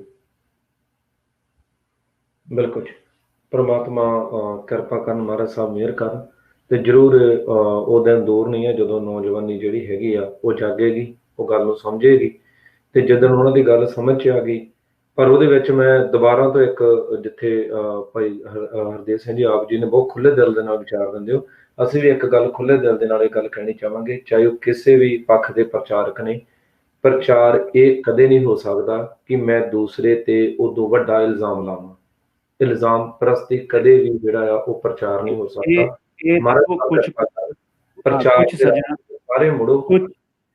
ਕੁਝ ਸੱਜਣਾ ਦੇ ਵਿੱਚ ਨਾ, ਕੁਝ ਸੱਜਣਾ ਦੇ ਵਿੱਚ ਇਹ ਸਵਾਲ ਉੱਠਦਾ ਹੈ, ਕੁਝ ਲੱਗਣ ਸੱਜਣਾ ਸੋਚਦੇ ਹੋਣੇ, ਜ਼ਰੂਰ ਸੋਚਦੇ ਹੋਣੇ ਨੇ ਜੀ ਕਿ ਵੀ ਅਸੀਂ ਇਹ ਗੁਰੂ ਸਾਹਿਬ ਦੀ ਪਦਵੀ ਤੇ ਹੀ ਕਿਉਂ ਗੱਲ ਕਰ ਰਹੇ ਹਾਂ ਜੀ, ਜਾਂ ਸਾਡਾ ਜ਼ੋਰ ਇੱਥੇ ਕਿਉਂ ਲੱਗਾ ਜੀ, ਜਾਂ ਸਾਡਾ ਜ਼ੋਰ ਕਿਸੇ ਹੋਰ ਇੰਪੋਰਟੈਂਟ ਇਸ਼ੂ ਤੇ ਕਿਉਂ ਲੱਗਿਆ, ਹੋਰ ਕੋਈ ਗੱਲ ਕਿਉਂ ਨਹੀਂ ਕਰਦੇ। ਜੀ ਮੇਰੀ ਹੁਣ ਸੱਜਣਾ ਅੱਗੇ ਬੇਨਤੀ ਹੈ ਕਿ ਜਿਹੜੇ ਵੀ ਅਸੀਂ ਅਗਰ ਕਿਸੇ ਡਾਕਟਰ ਕੋਲ ਗਏ ਹੋਏ ਨਾ, ਉੱਥੇ ਬੈਠੇ ਹੋਈਏ ਜੀ, ਤੇ ਤੁਸੀਂ ਇਹ ਦੇਖਿਆ ਕਿ ਡਾਕਟਰ ਮਰੀਜ਼ਾਂ ਨੂੰ ਦੇਖ ਰਿਹਾ ਹੁੰਦਾ ਤੇ ਮਰੀਜ਼ ਦੇਖਦਾ ਤੇ ਮਰੀਜ਼ ਜਾਈ ਜਾਂਦਾ, ਦੇਖੀ ਜਾਂਦਾ ਜਾਈ ਜਾਂਦਾ। ਅਗਰ ਕਿਸੇ OPD 'ਚ ਅਸੀਂ ਚਲੇ ਜਾਈਏ, ਲੇਕਿਨ ਕਈ ਵਾਰੀ ਕੀ ਹੁੰਦਾ ਕਿ ਡਾਕਟਰ ਕੀ ਕਰਦਾ ਕਿ ਉਹ ਇੱਕ ਐਸਾ ਪੇਸ਼ੈਂਟ ਉਹਦੇ ਸਾਹਮਣੇ ਆ ਜਾਂਦਾ ਜਿਹਨੂੰ ਡਾਕਟਰ ਪਹਿਲੇ ਸੈਟ ਹੀ ਚੈੱਕ ਕਰਕੇ ਮਹਿਸੂਸ ਕਰਦਾ ਕਿ ਇਹਨੂੰ ਬਹੁਤ ਹੀ ਇਸ ਲਈ ਲਾਈਫ ਥ੍ਰੈਟਨਿੰਗ ਪੋਜੀਸ਼ਨ ਹੈ। ਬਿਲਕੁਲ, ਅਗਰ ਮੈਂ ਇਹਦੇ ਵੱਲ ਇਸ ਲਈ ਧਿਆਨ ਨਾ ਦਿੱਤਾ ਤੇ ਜਾਨ ਜਾ ਸਕਦੀ ਹੈ। ਬਿਲਕੁਲ ਹਾਂਜੀ, ਇਸ ਲਈ ਡਾਕਟਰ ਕੀ ਕਰੇਗਾ, ਉਸ ਲਈ ਉਹ ਜ਼ੁਕਾਮ ਵਾਲੇ ਮਰੀਜ਼ ਨੂੰ ਨਹੀਂ ਧੱਕੇਗਾ ਜੀ, ਉਸ ਲਈ ਉਹ ਕਿਸੇ ਨੂੰ ਬੁਖਾਰ ਹੋ ਗਿਆ ਵਾਇਰਲ ਤੇ ਉਹਨੂੰ ਨਹੀਂ ਧੱਕੇਗਾ ਜੀ, ਉਸ ਵੇਲੇ ਉਹ ਇਮੀਡੀਏਟਲੀ ਆਪਣੀ ਸਾਰੀ ਪ੍ਰਾਇੋਰਟੀਜ਼ ਨੂੰ ਕੈਂਸਲ ਕਰਕੇ ਜ਼ਿਆਦਾ ਤਵੱਜੋ ਉਸ ਬੰਦੇ ਪਰ ਦੇਗਾ ਕਿ ਬਈ ਇਸ ਫੈਟਲ ਸਿਚੁਏਸ਼ਨ ਦੇ ਵਿੱਚ ਇਸ ਬੰਦੇ ਦੀ ਜਾਨ ਜਾ ਸਕਦੀ ਹੈ। ਜੀ, ਉਹ ਉਹਨੂੰ ਸਾਰੀਆਂ ਬਾਕੀ ਛੋਟੀ ਮੋਟੀਆਂ ਪ੍ਰੋਬਲਮ ਪਰੇ ਰੱਖ ਕੇ ਉਸ ਐਮਰਜੈਂਸੀ ਪ੍ਰੋਬਲਮ ਨੂੰ ਡੀਲ ਕਰੇਗਾ। ਜੀ, ਮੇਰੇ ਸੱਜਣੋ, ਮੇਰੇ ਭਰਾਵੋ, ਮੇਰੇ ਨੌਜਵਾਨ ਵੀਰੋ, ਇਸ ਲਈ ਤੁਹਾਡੇ ਸਾਹਮਣੇ ਇੱਕ ਸਮੱਸਿਆ ਜ਼ਿਆਦਾ ਡਰਾਵਣੇ ਰੂਪ ਚ ਆ ਜਾਏ, ਜ਼ਿਆਦਾ ਖਤਰਨਾਕ ਰੂਪ ਵਿੱਚ ਆ ਜਾਏ ਤੇ ਫਿਰ ਗੱਲਾਂ ਔਰਤਾਂ ਦੀਆਂ ਬਿੰਦੀਆਂ ਦੀਆਂ ਨਹੀਂ ਹੁੰਦੀਆਂ ਪ੍ਰਚਾਰ ਕਰਦੇ, ਫਿਰ ਗੱਲਾਂ ਜਾਦੂ ਟੂਨੇ ਦੀਆਂ ਨਹੀਂ ਸਿਰਫ ਹੁੰਦੀਆਂ, ਫਿਰ ਗੱਲਾਂ ਸਰੋਵਰਾਂ ਦੀਆਂ ਨਹੀਂ ਹੁੰਦੀਆਂ, ਫਿਰ ਗੱਲਾਂ ਮਹਾਰਾਜ ਦੇ ਉੱਪਰ ਚੜਾਉਣ ਵਾਲੇ ਚੰਦੋਏ ਦੇ ਉੱਪਰ ਪ੍ਰਚਾਰਕ ਦਾ ਧਿਆਨ ਨਹੀਂ ਜਾਂਦਾ। ਅਸਲੀ ਪ੍ਰਚਾਰਕ ਉਹ ਹੋਏਗਾ ਜਿਹਦਾ ਧਿਆਨ ਉਸ ਵੇਲੇ ਸਭ ਤੋਂ ਵੱਡੀ ਪ੍ਰੋਬਲਮ ਵਾਲੇ ਪਾਸੇ ਜਾਏਗਾ। ਬਿਲਕੁਲ ਜੀ।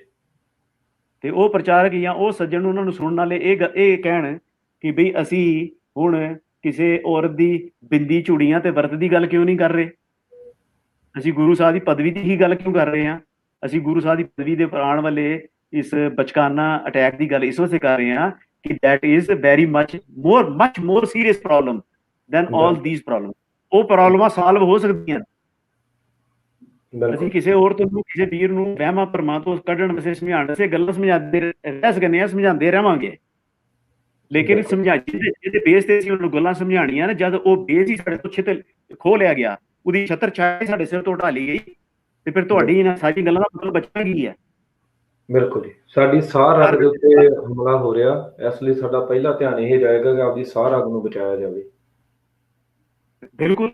ਹੁਣ ਕਿਸੇ ਦੀ ਪੈਰ ਨੂੰ ਉਤਰ ਜਾਏ ਤੇ ਡਾਕਟਰ ਦਾ ਬਿਹੇਵੀਅਰ ਹੋਰ ਟਾਈਪ ਦਾ ਹੋਏਗਾ, ਕਿਸੇ ਦੀ ਪੈਰ ਦਾ ਗਿੱਟਾ ਚੱਲ ਜਾਏ ਤੇ ਡਾਕਟਰ ਦਾ ਬਿਹੇਵੀਅਰ ਹੋਰ ਟਾਈਪ ਦਾ ਹੋਏਗਾ। ਜੇ ਉਹਦੀ ਗਲੇ ਤੋਂ ਸ਼ਾਹ ਰੱਖੀ ਹੈ ਤੇ ਡਾਕਟਰ ਦਾ ਬਿਹੇਵੀਅਰ ਉਹ ਥੋੜੀ ਹੋਏਗਾ ਜਿਹੜਾ ਨੂੰਹ ਵੇਲੇ ਹੋਏਗਾ ਜਾਂ ਗਿੱਟੇ ਦੀ ਮੋਚ ਵੇਲੇ ਹੋਏਗਾ। ਬਿਲਕੁਲ ਜੀ।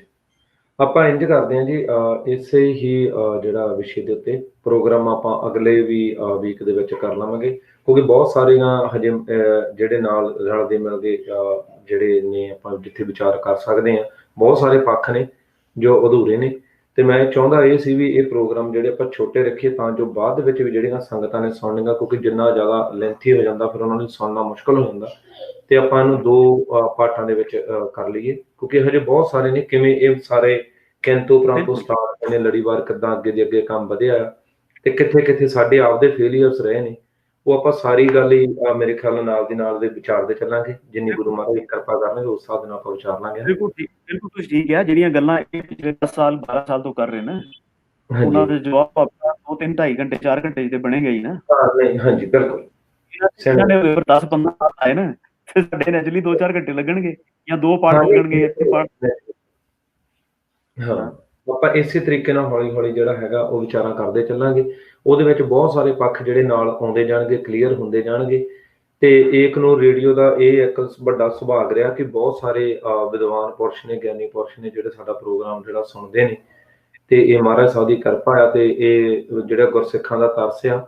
ਤੇ ਮੇਰੀ ਸਾਰਿਆਂ ਗੁਰਸਿੱਖਾਂ ਦੇ ਚਰਨਾਂ ਵਿੱਚ ਇੱਕ ਸੀਸ ਰੱਖ ਕੇ ਬੇਨਤੀ ਆ ਕਿ ਅਸੀਂ ਬਹੁਤ ਛੋਟੇ ਇਨਸਾਨ, ਸਾਡੇ ਕੋਲ ਉਹ ਓਨਾ ਬਲ ਨਹੀਂ ਹੈਗਾ ਜਿਸ ਬਲ ਦੇ ਨਾਲ ਅਸੀਂ ਮਹਾਰਾਜ ਸਾਹਿਬ ਦੀ ਗੱਲ ਕਰ ਸਕੀਏ। ਮੈਂ ਸੱਚ ਕਰਕੇ ਜਾਣਿਆ ਪਹਿਲੀ ਵਾਰ ਹੀ ਹੋ ਰਿਹਾ ਕਿ ਕੋਈ ਪ੍ਰੋਗਰਾਮ ਕਰਦਾ ਮੈਂ ਸੱਚ ਵਿੱਚ ਕੰਬ ਰਿਹਾ ਹਾਂ। ਇਸ ਟਾਈਮ ਵੀ ਮੈਂ ਕੰਬਦਾ ਪਿਆ ਕਿਉਂ? ਕਿਉਂਕਿ ਇਹ ਕੋਈ ਛੋਟੀ ਗੱਲ ਨਹੀਂ ਹੈਗੀ ਹੈ ਜੋ ਪ੍ਰੋਗਰਾਮ ਅਸੀਂ ਲੈ ਕੇ ਆ ਰਹੇ। ਸੋ ਜਿੱਥੇ ਕਿਤੇ ਗਲਤੀ ਹੋਵਾਂਗੇ ਉੱਥੇ ਗੁਰਸਿੱਖਾਂ ਦਾ ਇਹ ਫਰਜ਼ ਹੀ ਬਣਦਾ ਕਿ ਸਾਨੂੰ ਦਰੁਸਤ ਕਰਿਓ। ਅਸੀਂ ਬਹੁਤ ਛੋਟੇ ਹਾਂ, ਤੁਹਾਡੇ ਚਰਨਾਂ 'ਚ ਬੈਠੇ ਹਾਂ, ਤੇ ਉੱਥੇ ਦਰੁਸਤ ਵੀ ਕਰਿਓ। ਤੇ ਆਉਣ ਵਾਲੇ ਪ੍ਰੋਗਰਾਮਾਂ ਦੇ ਵਿੱਚ ਆਪਾਂ ਕਾਲਸ ਤੇ ਵੀ ਜ਼ਿਆਦਾ ਟਾਈਮ ਲਾਵਾਂਗੇ ਤੇ ਆਪਾਂ ਸਾਰੇ ਜਾਣੇ ਇਹ ਗੱਲ ਨੂੰ ਸੋਚੀਏ, ਕਿਉਂਕਿ ਅੱਜ ਆਪਾਂ ਜਿਉਂਦੇ ਬੈਠੇ ਹਾਂ, ਆਪਾਂ ਗੱਲ ਕਰ ਸਕਦੇ ਹਾਂ। ਜਿੱਦਣ ਸਾਹ ਨਿਕਲ ਗਏ ਫਿਰ ਸਾਡੇ ਵੱਸ 'ਚ ਨਹੀਂ ਰਹਿ ਜਾਣਾ, ਅਸੀਂ ਇਤਿਹਾਸ ਬਣ ਜਾਣਾ। ਇਤਿਹਾਸ ਬਣਨ ਤੋਂ ਪਹਿਲਾਂ ਇਹਨੂੰ ਚੇਂਜ ਕੀਤਾ ਜਾ ਸਕਦਾ, ਇਤਿਹਾਸ ਬਣਨ ਤੋਂ ਬਾਅਦ ਚੇਂਜ ਨਹੀਂ ਜੇ ਕਰ ਹੁੰਦਾ। ਸੋ ਇਹ ਬੇਨਤੀ ਮੈਂ ਜ਼ਰੂਰ ਜਿਹੜੀ ਸੰਗਤਾਂ ਦੇ ਚਰਨਾਂ 'ਚ ਕਰਨਾ ਚਾਹਾਂਗਾ। ਜਿੰਨੇ ਗਿਆਨੀ ਪੁਰਸ਼ ਸੁਣਦੇ ਨੇ, ਬੇਸ਼ੱਕ ਸਾਡੇ ਨਾਲ ਕਿਸੇ ਦਾ ਵਖਰੇਵਾਂ ਵੀ ਹੋਵੇ, ਪਰ ਤਾਂ ਵੀ ਮੈਂ ਚਰਨਾਂ 'ਚ ਸੀਸ ਰੱਖ ਕੇ ਬੇਨਤੀ ਕਰਾਂਗਾ ਕਿ ਆਓ ਆਪਾਂ ਰਲ ਮਿਲ ਕੇ ਜਿਹੜਾ ਹੈਗਾ ਉਹ ਚੱਲੀਏ। ਤੇ ਭਾਈ ਹਰਦੇਵ ਸਿੰਘ ਜੀ ਆਪ ਜੀ ਨੇ ਅਗਰ ਕੋਈ ਬਚਨ ਵਾਸਤੇ ਰੱਖਣਾ ਹੋਵੇ ਤੇ ਜ਼ਰੂਰ ਜੀ, ਤੇ ਉਸ ਤੋਂ ਬਾਅਦ ਭਾਈ ਕਸ਼ਮੀਰ ਸਿੰਘ ਜੀ ਆਪ ਵੀ ਜ਼ਰੂਰ। ਨਹੀਂ ਠੀਕ ਹੈ ਜੀ, ਬਹੁਤ ਵਧੀਆ, ਚੜ੍ਹਦੀ ਕਲਾ ਹੋ ਗਈ, ਸਾਰਾ ਠੀਕ ਹੈ ਜੀ। ਭਾਈ ਹਰਦੇਵ ਸਿੰਘ ਜੀ ਆਪ ਜੀ ਨੇ ਕੋਈ ਗੱਲ ਐਸੀ ਰਹਿ ਗਈ ਹੋਵੇ ਜਿਹੜੀ ਕਰਨੀ ਹੋਵੇ ਤਾਂ ਜ਼ਰੂਰ। ਮੈਂ ਤੇ ਇਹੀ ਸਰ ਗੱਲ ਕਰਾਂਗਾ, ਬੇਨਤੀ ਕਰਾਂਗਾ ਕਿ ਮੇਰੇ ਕੋਲ ਕੁਝ ਬੋਲਣ ਵੇਲੇ ਜਾਂ ਕੁਝ ਕਹਿਣ ਵੇਲੇ ਕਿਤੇ ਕੋਈ ਗੁਰਬਾਣੀ ਦੀ ਪੰਕਤੀ ਜਾਂ ਹੋਰ ਕੋਈ ਗੱਲ ਬਾਰੇ ਵਿੱਚ ਕੋਈ ਹੋਏ ਲੱਗੇ ਕਿ ਮੈਂ ਗਲਤ ਕਰ ਰਿਹਾ ਤੇ ਉਹ ਮੈਨੂੰ ਉਹਦੇ ਵਾਸਤੇ ਸਾਹਮਣੇ ਦੇ ਨਾਲ ਜ਼ਰੂਰ ਮੇਰੀ ਗੱਲ ਵਿਚਾਰੇ। ਅਗਰ ਉਹਨੂੰ ਮੇਰੇ ਕੋਲ ਗੁਸਤਾਖੀ ਲੱਗਦੀ ਹੈ ਤੇ ਕੋਈ ਮੇਰੇ ਕੋਲ ਭੁੱਲ ਚੁੱਕ ਹੋਈ ਹੈ ਤੇ ਉਹਦਾ ਖਿਮਾ ਤਾਂ ਜਾਚਕ ਰਵਾਂਗਾ। ਲੇਕਿਨ ਇਹ ਹੈ ਕਿ ਇਹ ਗੱਲ ਇਸ ਵਾਸਤੇ ਕਰਨੀ ਜ਼ਰੂਰੀ ਸੀ ਕਿਉਂਕਿ ਇਹ ਗੱਲਾਂ ਸਾਡੇ ਘਰਾਂ ਦੇ ਵਿੱਚ ਬਲਕਿ ਨੌਜਵਾਨਾਂ ਤੱਕ ਉਹਨਾਂ ਦੇ WhatsApp ਦੇ ਥਰੂ ਪੁੱਜ ਰਹੀਆਂ, ਉਹਨਾਂ ਦੀ ਮਰਜ਼ੀ ਦੇ ਬਗੈਰ ਵੀ ਪੁੱਜ ਰਹੀਆਂ, ਆਪਣੇ ਆਪ ਹੀ ਆ ਜਾਂਦੀਆਂ, ਫਿਰ ਪੜ੍ਹਨਾ ਸ਼ੁਰੂ ਹੋ ਜਾਂਦਾ। ਸੋ ਇਸ ਵਾਸਤੇ ਗੱਲ ਕਰਨੀ ਜ਼ਰੂਰੀ ਸੀ, ਇਸ ਬਾਰੇ ਗੱਲ ਕਰਨੀ ਜ਼ਰੂਰੀ ਸੀ। ਲੋੜ ਹੈ ਜੀ, ਤਾਂ ਅਸੀਂ ਕੀਤੀ ਹੈ। ਔਰ ਮੈਂ ਇਹ ਉਮੀਦ ਕਰਨਾ ਕਿ ਅਸੀਂ ਉਹ ਗੱਲਾਂ ਨੂੰ ਉਹਨਾਂ ਦੇ ਰਾਈਟ ਪਰਸਪੈਕਟਿਵ ਵਿੱਚ ਸਮਝਾਂਗੇ। ਅਗਲੇ ਪ੍ਰੋਗਰਾਮ ਦੇ ਵਿੱਚ ਅਸੀਂ ਗੱਲ ਕਰਾਂਗੇ। ਔਰ ਤੁਸੀਂ ਦੇਖੋ ਗੱਲ ਕਰਨ ਦਾ ਤਰੀਕਾ ਇਹ ਹੈ, ਸਿੰਪਲ ਜਿਹੀ ਗੱਲ ਹੈ ਸਰ। ਦੇਖੋ ਮੇਰੀ ਤੁਹਾਡੇ ਨਾਲ ਸੈਕਿੰਡ ਇਸ ਇਸ਼ੂ ਦੇ ਉੱਪਰ ਗੱਲਬਾਤ ਹੈ ਬਲਕਿ ਅੱਜ ਕੱਲ੍ਹ ਦੇ ਜੀ। ਔਰ ਆਈ ਡੋਂਟ ਨੋ, ਮੈਨੂੰ ਨਾ ਮੈਂ ਇਹਦੀ ਜ਼ਰੂਰਤ ਸਮਝੀ, ਨਾ ਮੈਨੂੰ ਪਤਾ ਹੈ, ਨਾ ਮੈਂ ਤੁਹਾਨੂੰ ਪੁੱਛਿਆ ਜੀ ਵੀ ਤੁਹਾਡੀ ਵਿਚਾਰਧਾਰਾ ਕੀ ਹੈ, ਪਹਿਲੇ ਇਹ ਦੱਸੋ ਜੀ। ਮੈਂ ਨਹੀਂ ਪੁੱਛਿਆ ਤੁਹਾਨੂੰ, ਨਹੀਂ ਜੀ, ਤੁਸੀਂ ਕਿਹਾ ਵੀ ਗੱਲ ਕਰਨੀ ਹੈ। ਹਾਂ, ਵਿਚਾਰ ਦਾ ਮਤਲਬ ਇਹ ਹੈ ਵਿਚਾਰ, ਜੇ ਅਸੀਂ ਇਸ ਤਰ੍ਹਾਂ ਦੀ ਕੰਪਾਰਟਮੈਂਟਲਾਈਜੇਸ਼ਨ ਕਰਕੇ ਅਸੀਂ ਵਿਚਾਰ ਨੂੰ ਮਤਲਬ ਕਿ ਇੱਕ ਮਾਈਂਡ 'ਚ ਪ੍ਰੀ ਨੋਸ਼ਨ ਬਣਾ ਲਾਂਗੇ ਪਹਿਲੇ ਹੀ ਵੀ ਇਹ ਸਿੱਧਾ ਦੀ ਤੇ ਮਹਾਰਾਜ ਦੀ ਵਿਚਾਰ ਨਹੀਂ ਸੀ ਕੁਝ ਪੁਆਇੰਟ ਦੇ ਉੱਪਰ ਜੀ। ਤੇ ਗੁਰੂ ਸਾਹਿਬ ਨੇ ਤੇ ਜਾ ਕੇ ਉੱਥੇ ਸਮਾਜ ਸ਼ੁਰੂ ਕੀਤਾ ਤੇ ਸਮਾਜ ਹੀ ਗੱਲਾਂ ਹੋਈਆਂ। ਗੁਰੂ ਸਾਹਿਬ ਨੇ ਕੋਈ ਪਹਿਲੇ ਚੀਜ਼ ਥੋੜੀ ਕੀ ਬਣਾਉਗੇ, ਤੁਸੀਂ ਉਹਨੂੰ ਦੱਸੋ ਤੁਸੀਂ ਇਹ ਫਲਾਣਾ ਦੀ ਗੱਲ ਬਾਰੇ ਕੀ ਸੋਚਦੇ ਹੋ, ਮੈਂ ਤਾਂ ਤੁਹਾਡੇ ਕੋਲ ਆਵਾਂਗਾ ਜੀ। ਗੁਰੂ ਸਾਹਿਬ ਗਏ ਨੇ ਉੱਥੇ, ਗੁਰੂ ਸਾਹਿਬ ਨੇ ਉਸ ਸੰਤ ਸਭਾ ਦੀ ਜੈਕਾਰ ਕੀਤੀ ਹੈ ਪਹਿਲੇ ਜੀ।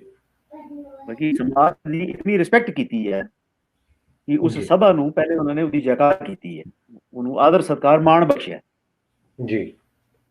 ਸਿੱਧ ਗੋਸ਼ਟ ਕੀਤੀ ਹੈ ਜੀ। ਫਿਰ ਸਿੱਧ ਗੋਸ਼ਟ, ਪਹਿਲੇ ਜੈਕਾਰ ਹੁੰਦੀ ਹੈ ਫਿਰ ਸਿੱਧ ਗੋਸ਼ਟ ਸ਼ੁਰੂ ਹੁੰਦੀ ਹੈ ਜੀ। ਤੋ ਸੰਗਤ ਜਿਹੜੀ ਹੈ ਸੰਗਤ ਸੰਵਾਦ ਹੈ, ਸੰਵਾਦ ਡਾਇਲੌਗ ਹੈ, ਉਹਦੇ ਵਿੱਚ ਬਦਤਮੀਜ਼ੀ, ਇਲਜ਼ਾਮ ਤਰਾਸ਼ੀ ਇਸ ਤਰ੍ਹਾਂ ਦੀਆਂ ਗੱਲਾਂ ਜਿਹੜੀਆਂ ਤੇ ਵਿਚਾਰ ਕਰਨ ਵਾਲੇ ਨੂੰ ਜਿਹੜਾ ਪਹਿਲੇ ਥੋੜਾ ਸੋਚਣਾ ਚਾਹੀਦਾ, ਕਿਉਂਕਿ ਜਿਹੜੇ ਅਸੀਂ ਕਰਾਂਗੇ ਤੇ ਫਿਰ ਨੈਚੁਰਲੀ ਦੂਸਰੇ ਪਾਸੋਂ ਵੀ ਉਹ ਇਹਦਾ ਬਿਲਕੁਲ ਰਿਸਪਾਂਸ ਆਉਂਦਾ ਹੈ। ਜਿਹੜੇ ਫਿਰ ਰਿਸਪਾਂਸ ਆਉਂਦਾ ਤੇ ਲੋਕ ਕਹਿੰਦੇ ਦੇਖੋ ਜੀ ਇਹ ਗੱਲ ਨਹੀਂ ਸੁਣਦਾ, ਤਾਂ ਫਿਰ ਗੱਲ ਕਰਨ ਦੀ ਇੱਕ ਲਿਮਿਟ ਹੋਣੀ ਚਾਹੀਦੀ ਹੈ। ਇੱਕ ਓਰਲ ਵਾਇਲੈਂਸ ਦਾ ਵਿੱਚ ਉਹ ਨਹੀਂ ਆਉਣਾ ਚਾਹੀਦਾ। ਬਿਲਕੁਲ ਜੀ। ਵੀ ਜਿਹੜੇ ਕੋਈ ਗੁਰੂ ਸਾਹਿਬਾਨ ਦੀ ਪਦਵੀਆਂ ਦੇ ਬਾਰੇ ਵਿੱਚ ਇਸ ਤਰ੍ਹਾਂ ਦੀਆਂ ਉਲਟੀਆਂ ਸਿੱਧੀਆਂ ਗੱਲਾਂ ਕਰੇਗਾ, ਆਈ ਕੰਸੀਡਰ ਕਿ ਵੀ ਇਹ ਕਿਸੇ ਨੂੰ ਉਕਸਾਉਣ ਦੀ ਇੱਕ ਉਹ ਹੈ, ਬਿਲਕੁਲ ਇਹ ਹਰਕਤ ਹੈ। ਬਿਲਕੁਲ ਬਈ ਇਸ ਤਰ੍ਹਾਂ ਦੀ ਗੱਲ ਜਿਹੜੀ ਹੈ, ਇਸ ਤਰ੍ਹਾਂ ਦੀ ਬਚਕਾਨੀਆਂ ਗੱਲਾਂ ਇਸ ਤਰ੍ਹਾਂ ਨਹੀਂ ਕਰਨੀਆਂ ਚਾਹੀਦੀਆਂ, ਇਸ ਢੰਗ ਨਾਲ ਨਹੀਂ ਕਰਨੀਆਂ ਚਾਹੀਦੀਆਂ। ਬਿਲਕੁਲ ਜੀ। ਆਸ਼ਾ ਹੈ ਕਿ ਨੌਜਵਾਨ ਇਸ ਗੱਲ ਨੂੰ ਸਮਝਣਗੇ, ਅਸੀਂ ਵੀ ਸਾਰੇ ਇਹਨਾਂ ਰਿਸਪੌਂਸਿਬਿਲਿਟੀ ਨੂੰ ਸਮਝਾਂਗੇ ਜੀ। ਫਿਰ ਇਹ ਗੱਲ ਬਿਲਕੁਲ ਜੀ, ਬਹੁਤ ਕੁਝ ਸਾਡੀ ਭਾਵਨਾ ਵੀ ਇਹ ਹੋਣੀ ਵੀ ਚਾਹੀਦੀ ਆ ਤੇ ਮਹਾਰਾਜ ਸਾਹਿਬ ਕਿਰਪਾ ਕਰਨ ਕਿ ਇਹ ਬਣੇਗੀ ਵੀ ਜ਼ਰੂਰ। ਤੇ ਜਿਹੜਾ ਹੈਗਾ ਆਪ ਜੀ ਦਾ ਬਹੁਤ ਬਹੁਤ ਧੰਨਵਾਦ ਆ ਭਾਈ ਸਾਹਿਬ ਜੀ। ਤੇ ਇਹ ਮੇਰੀ ਬੇਨਤੀ ਹੈ ਵੀ ਆਉਣ ਵਾਲੇ ਵੀਕ ਦੇ ਵਿੱਚ ਵੀ ਆਪ ਜੀ ਜ਼ਰੂਰ ਸਾਡੇ ਨਾਲ ਜੁੜਨਾ ਕਰਿਓ ਜੀ, ਤਾਂ ਜੋ ਆਪਾਂ ਇਸੇ ਤਰੀਕੇ ਦੇ ਨਾਲ ਪਿਆਰ ਦੇ ਨਾਲ ਤੇ ਜਿਹੜੇ ਵੀਰ ਭੈਣ ਭਰਾ ਕਾਲਾਂ ਕਰਨੀਆਂ ਚਾਹਣਗੇ ਉਹਨਾਂ ਦੀਆਂ ਕਾਲਸ ਵੀ ਆਪਾਂ ਲਵਾਂਗੇ ਤੇ ਇਸੇ ਤਰੀਕੇ ਨਾਲ ਵਿਚਾਰ ਕਰਦੇ ਚੱਲਾਂਗੇ ਤੇ ਬਾਕੀ ਮਹਾਰਾਜ ਸਾਹਿਬ ਕਿਰਪਾ ਕਰਨਗੇ। ਤੇ ਬਹੁਤ ਬਹੁਤ ਧੰਨਵਾਦ ਆ ਭਾਈ ਹਰਦੇਵ ਸਿੰਘ ਜੀ ਆਪ ਜੀ ਦਾ ਜੀ। ਤੇ ਭਾਈ ਕਸ਼ਮੀਰ ਸਿੰਘ ਜੀ ਆਪ ਜੀ ਦਾ ਬਹੁਤ ਬਹੁਤ ਧੰਨਵਾਦ। ਬਹੁਤ ਬਹੁਤ ਧੰਨਵਾਦ ਜੀ ਸਾਰੇ ਗੁਰਮੁਖ ਪਿਆਰਿਆਂ ਦਾ। ਹਾਂਜੀ, ਤੇ ਮੈਂ ਲਾਸਟ ਦੇ ਵਿੱਚ ਸੰਗਤ ਜੀ ਇੱਕ ਹੀ ਬੇਨਤੀ ਕਰਨੀ ਚਾਹਾਂਗਾ। ਸਾਡੇ ਕੋਲ ਦੋ ਰਸਤੇ ਨੇ, ਰਸਤਾ ਸਾਡੇ ਕੋਲ ਇੱਕੋ ਹੀ ਆ, ਪਰ ਕਹਿੰਦੇ ਹੁੰਦੇ ਕਿ ਇੱਕ ਪੱਖ 'ਚ ਖੜਨਾ ਕਿ ਦੂਸਰੇ 'ਚ। ਮੈਂ ਲਾਸਟ ਦੇ ਵਿੱਚ, ਕਿਉਂਕਿ ਬਹੁਤ ਦੇਰ ਦਾ ਆਪਣੇ ਇਮੋਸ਼ਨਸ ਤੇ ਕੰਟਰੋਲ ਕਰ ਰਿਹਾ ਸੀ, ਮੈਂ ਸੋਚਦਾ ਸੀ ਕਿ ਲਾਸਟ ਤੇ ਜਾ ਕੇ ਮੇਰੇ ਤੋਂ ਨਹੀਂ ਕੰਟਰੋਲ ਹੋਣਾ। ਕਿਸੇ ਲਈ ਇਹ ਗੱਲ ਕਹਿ ਦੇਣੀ ਬਹੁਤ ਆਸਾਨ ਆ, ਇਤਿਹਾਸ ਤੇ ਲਾਲ ਲਕੀਰ ਫੇਰ ਦਿਓ। ਤੁਸੀਂ ਫੇਰਨੀ ਆ ਕਿ ਨਹੀਂ, ਇਹ ਤੁਸੀਂ ਸੋਚਣਾ। ਤੁਸੀਂ ਉਹਨਾਂ ਵੱਡਿਆਂ ਦਾ ਕੀ ਕਰੋਗੇ ਜਿਨ੍ਹਾਂ ਨੇ ਜਦੋਂ ਬੰਦ ਕੱਟੇ ਜਾ ਰਹੇ ਸੀ, ਮੈਂ ਕਿਸੇ ਨੂੰ ਭਾਵੁਕ ਨਹੀਂ ਕਰਾਂਗਾ, ਕੋਈ ਗੁਰਦੁਆਰੇ ਸਾਹਿਬਾਨ ਸੁਸ਼ੋਭਿਤ ਨਹੀਂ, ਤੇ ਇਤਿਹਾਸ ਇਸ ਗੱਲ ਦਾ ਗਵਾਹ ਆ। ਇੱਕ ਪਾਸੇ ਬੰਦ ਕੱਟ ਕੇ ਟੋਕਰੇ ਦੇ ਵਿੱਚ ਸਰੀਰ ਭਰ ਦਿੱਤਾ ਗਿਆ ਸੀ ਤੇ ਜਪਜੀ ਸਾਹਿਬ ਪੂਰਾ ਕੀਤਾ ਸੀ। ਸਾਡੇ ਲਈ ਨਹੀਂ ਇਤਿਹਾਸ ਛੱਡ ਸਕਦੇ। ਇਹਨਾਂ ਦੇ ਲਈ ਕਹਿਣਾ ਬਹੁਤ ਆਸਾਨ ਆ, 10ਵਾਂ ਗ੍ਰੰਥ ਸਾਹਿਬ ਨੂੰ ਛੱਡ ਦਿਓ, ਅਸੀਂ ਨਹੀਂ ਛੱਡ ਸਕਦੇ, ਕਿਉਂਕਿ ਸਾਡੇ ਲਈ ਉਹ ਸਭ ਕੁਛ ਆ ਜਿਹਨੇ ਮਲਕੀਤ ਸਿੰਘ ਜਿਹੜਾ ਰੁਲਦਾ ਪਿਆ ਸੀ ਦੁਨੀਆ ਦੇ ਵਿੱਚ, ਕੋਈ ਪਹਿਚਾਣ ਨਹੀਂ ਸੀ। ਜੈਸ ਗ੍ਰੰਥ ਨੇ ਆਣ ਕੇ ਅੰਮ੍ਰਿਤ ਦੀ ਦਾਤ ਬਖਸ਼ੀ, ਸਿੱਖੀ ਸਰੂਪ ਬਖਸ਼ਿਆ, ਸਿਰ ਤੇ ਸੋਹਣਾ ਦਮਾਲਾ ਬਖਸ਼ਿਆ। ਜੈਸ ਅੰਮ੍ਰਿਤ ਨੂੰ ਛਕ ਕੇ ਅੱਜ ਕੋਈ ਸਿੰਘ ਕਹਿੰਦਾ, ਕੋਈ ਸਿੰਘ ਸਾਹਿਬ ਕਹਿੰਦਾ। ਸਾਡੇ ਲਈ ਨਹੀਂ ਛੱਡਿਆ ਜਾ ਸਕਦਾ। ਇਹਨਾਂ ਦੇ ਲਈ ਅਰਦਾਸ ਨੂੰ ਕਹਿ ਦੇਣਾ ਕਿ ਅਰਦਾਸ ਛੱਡਦਿਆਂ ਬਹੁਤ ਜ਼ਿਆਦਾ ਆਸਾਨ ਆ, ਸਾਡੇ ਲਈ ਨਹੀਂ ਆ, ਕਿਉਂਕਿ ਸਾਡੇ ਸਤਿਗੁਰੂ ਸਾਹਿਬ ਜੀ ਨੇ ਸਭ ਤੋਂ ਪਹਿਲਾਂ ਉਸ ਪਰਮਾਤਮਾ ਦੀ ਉਸਤਤ ਕੀਤੀ ਹੈ। ਕਿਸ ਪਰਮਾਤਮਾ ਦੀ ਉਸਤਤ ਕੀਤੀ ਆ? ਕਿਹਨੂੰ ਭਗਉਤੀ ਕਿਹਾ ਆ? ਉਸ ਪਰਮਾਤਮਾ ਨੂੰ, ਉਸ ਸਰਵ ਸ਼ਕਤੀਮਾਨ ਪ੍ਰਭੂ ਨੂੰ, ਅਕਾਲ ਪੁਰਖ ਨੂੰ ਕਿਹਾ ਆ। ਜਿਹਨੇ ਕੀਤਾ ਕੀ ਆ, ਜਿਹਦੇ ਵਿੱਚ ਸਤਿਗੁਰੂ ਸਾਹਿਬ ਜੀ ਸਾਨੂੰ ਅੱਗੇ ਦੱਸਦੇ ਨੇ, ਤੈਹੀਂ ਦੁਰਗਾ ਸਾਜ ਕੇ ਦੈਤਾਂ ਦਾ ਨਾਸ ਕਰਾਇਆ। ਸਾਡੀ ਆਸਥਾ ਉਸ ਤੈਹੀਂ ਦੇ ਵਿੱਚ ਬੰਨੀ ਆ। ਜਿਹਦੇ ਤੁਰ ਬਲ ਲੈ ਕੇ ਰਾਮ ਨੇ, ਤੇਥੋਂ ਹੀ ਬਲ ਰਾਮ ਲੈ, ਬਾਣਾ ਦਹਿ ਸਰਕਾਇਆ, ਤੇਥੋਂ ਹੀ ਬਲ ਕਿਥੋਂ ਲੈ, ਕੰਸ ਕੇਸੀ ਪਕੜ ਗਰਾਇਆ। ਮੇਰੀ ਆਸਥਾ ਉੱਥੇ ਜੁੜੀ ਆ। ਇਹ ਤੁਹਾਡੇ ਤੇ ਆ, ਤੁਸੀਂ ਛੱਡਣਾ ਕਿਹਨੂੰ ਚਾਹੁੰਦੇ ਹੋ? ਤੇ ਜਿਹੜੇ ਕਹਿ ਰਹੇ ਨੇ ਗੁਰੂ ਗ੍ਰੰਥ ਸਾਹਿਬ ਮਹਾਰਾਜ ਸੱਚੇ ਪਾਤਸ਼ਾਹ ਦੀ ਚੁਣੌਤੀ ਦਿੰਦੇ ਪਏ ਨੇ ਗੁਰਤਾ ਗੱਦੀ ਨੂੰ, ਇਹ ਸਾਲ ਲਾ ਲਓ ਇਹ ਬਾਣੀ ਸਾਡੇ ਤੱਕ ਪਹੁੰਚੀ ਕਿੱਥੋਂ ਆ? ਇਹ ਬਾਣੀ ਦਿੱਤੀ ਕਿਹਨੇ ਆ? ਇਹ ਬਾਣੀ ਉਹਨੇ ਦਿੱਤੀ ਆ ਜਿਹਨੇ ਇਹ ਕਿਹਾ ਸੀ, ਚਾਰ ਮੋਹ ਤੋਂ ਕਿਆ ਪਾਏ ਮੇਰੇ ਜੀਵਤ ਕਈ ਹਜ਼ਾਰ। ਕਿੱਥੇ ਖੜਾਉਣਾ ਆ, ਕਿੱਥੇ ਨਹੀਂ ਖੜਾਉਣਾ ਆ, ਇਹ ਤੁਹਾਡੇ ਉੱਤੇ ਆ। ਤੇ ਮੈਂ ਲਾਸਟ ਵਿੱਚ ਵੀ ਬੇਨਤੀ ਕਰਾਂਗਾ, ਜਿਉਂਦੇ ਜੀ ਸੁਧਰ ਜਾਵਾਂਗੇ ਤੇ ਇਤਿਹਾਸ ਬਣਨ ਤੋਂ ਪਹਿਲਾਂ ਆਪਣਾ ਆਪ ਨੂੰ ਸੁਧਾਰ ਸਕਦੇ ਹਾਂ। ਜਿੱਦਣ ਸਾਹ ਨਿਕਲ ਗਏ, ਸਰੀਰ ਆਕੜ ਗਿਆ, ਉਸ ਤੋਂ ਬਾਅਦ ਆਪੋ ਆਪਣੇ ਘਰਾਂ ਦੇ ਵਿੱਚ ਇਤਿਹਾਸ ਬਣ ਜਾਣਾ। ਇਤਿਹਾਸ ਬਣਨ ਤੋਂ ਪਹਿਲਾਂ ਆਪਾਂ ਬਦਲ ਸਕਦੇ ਹਾਂ। ਜਿਨ੍ਹਾਂ ਦੇ ਕੋਲ ਰਾਜ ਨੇ, ਚਾਹੇ ਉਹ ਕੁਰਾਨ ਨੂੰ ਮੰਨਣ ਵਾਲੇ ਨੇ, ਉਹਨਾਂ ਨੇ ਆਪਣੇ ਖਾਣ ਪੀਣ ਦੇ ਤਰੀਕਿਆਂ ਵਿੱਚ ਆਪਣੇ ਧਰਮ ਦੀ ਉਸਤਤ ਬੰਨ੍ਹ ਲਈ। ਜਿਹੜੇ 33 ਕਰੋੜ ਦੇਵੀ ਦੇਵਤੇ ਵਾਲੇ ਨੇ, ਰਾਜ ਦੇ ਵਿੱਚ ਆਏ, ਉਹਨਾਂ ਨੇ ਆਪਣੇ 33 ਕਰੋੜ ਨੂੰ ਡਿਫਾਈਨ ਕਰ ਲਏ ਨੇ। ਬਾਈਬਲ ਕਿੰਨੇ ਤਰੀਕੇ ਦੀ ਆ, ਜਿਹੜਾ ਵੀ ਇਹਨਾਂ ਵਿੱਚੋਂ ਗਿਆਨਵਾਨ ਚਾਹੁੰਦਾ ਵਿਚਾਰ ਕਰਨੀ, ਕਿਸੇ ਵੀ ਟਾਈਮ ਸਾਡੇ ਨਾਲ ਕਰ ਸਕਦਾ। ਆਓ ਆਪਣੇ ਕੁਰਾਨ ਨੂੰ, ਆਪਣੇ ਬਾਈਬਲ ਨੂੰ ਕਦੇ ਮਾੜਾ ਨਹੀਂ ਕਹਿੰਦੇ।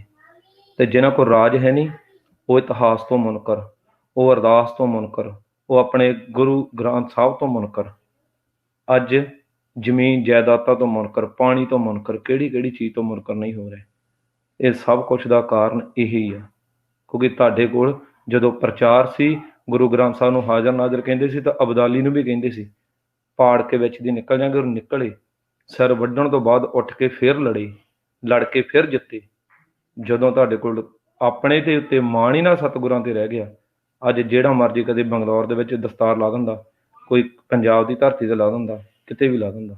ਸੋ ਇਹ ਤੁਸੀਂ ਸੋਚ ਲਓ। ਮੈਂ ਯੂਥ ਨੂੰ ਬੇਨਤੀ ਕਰਦਾ, ਕੀ ਸੋਚ ਕੇ ਖੜਨਾ, ਕੀ ਸੋਚ ਕੇ ਲੜਨਾ, ਕੀ ਸੋਚ ਕੇ ਤੁਸੀਂ ਚੱਲਣਾ, ਇਹ ਤੁਹਾਡੇ ਤੇ ਆ। ਮਹਾਰਾਜ ਸਾਹਿਬ ਸਾਰੇ ਗੁਰਸਿੱਖਾਂ ਨੂੰ ਚੜ੍ਹਦੀ ਕਲਾ ਬਖਸ਼ਣ। ਮੇਰੀ ਫਿਰ ਤੋਂ ਸਾਰੇ ਜਿੰਨੇ ਖਾਸ ਕਰ ਵਿਦਵਾਨ ਪੁਰਸ਼ ਸਾਨੂੰ ਸੁਣਦੇ ਨੇ, ਉਹਨਾਂ ਦੇ ਚਰਨ 'ਚ ਸੀਸ ਰੱਖ ਕੇ ਬੇਨਤੀ ਹੈ, ਜੇ ਸਾਡੇ ਨਾਲ ਕੋਈ ਵਿਅਕਤੀਗਤ ਕਿਸੇ ਦਾ ਵਿਰੋਧ ਹੋਏਗਾ, ਮੈਂ ਸਿਰ ਨੀਵਾਂ ਕਰ ਦਿਆਂਗਾ ਤੁਹਾਡੇ ਅੱਗੇ। ਪਰ ਅੱਜ ਜੋ ਪ੍ਰੋਗਰਾਮ ਸਾਨੂੰ ਕਰਨਾ ਪੈ ਰਿਹਾ, ਨਹੀਂ ਸੀ ਕਰਨਾ ਚਾਹੀਦਾ। ਇਹ ਨੌਬਤ ਨਹੀਂ ਸੀ ਆਉਣ ਦੇਣੀ ਚਾਹੀਦੀ, ਪਰ ਜੇ ਨੌਬਤ ਦੇ ਵਿੱਚ ਆਏ ਗਏ ਹੋ, ਅੱਜ ਵੀ ਰਲ ਕੇ ਚੱਲ ਲਓ। ਆਪਾਂ ਰਲ ਕੇ ਇਸ ਜਿਹੜੀ ਵਿਚਾਰਧਾਰਾ ਆ, ਇਹਨੂੰ ਵੱਢ ਕੇ ਪਰੇ ਸਿੱਟ ਦਿਓ।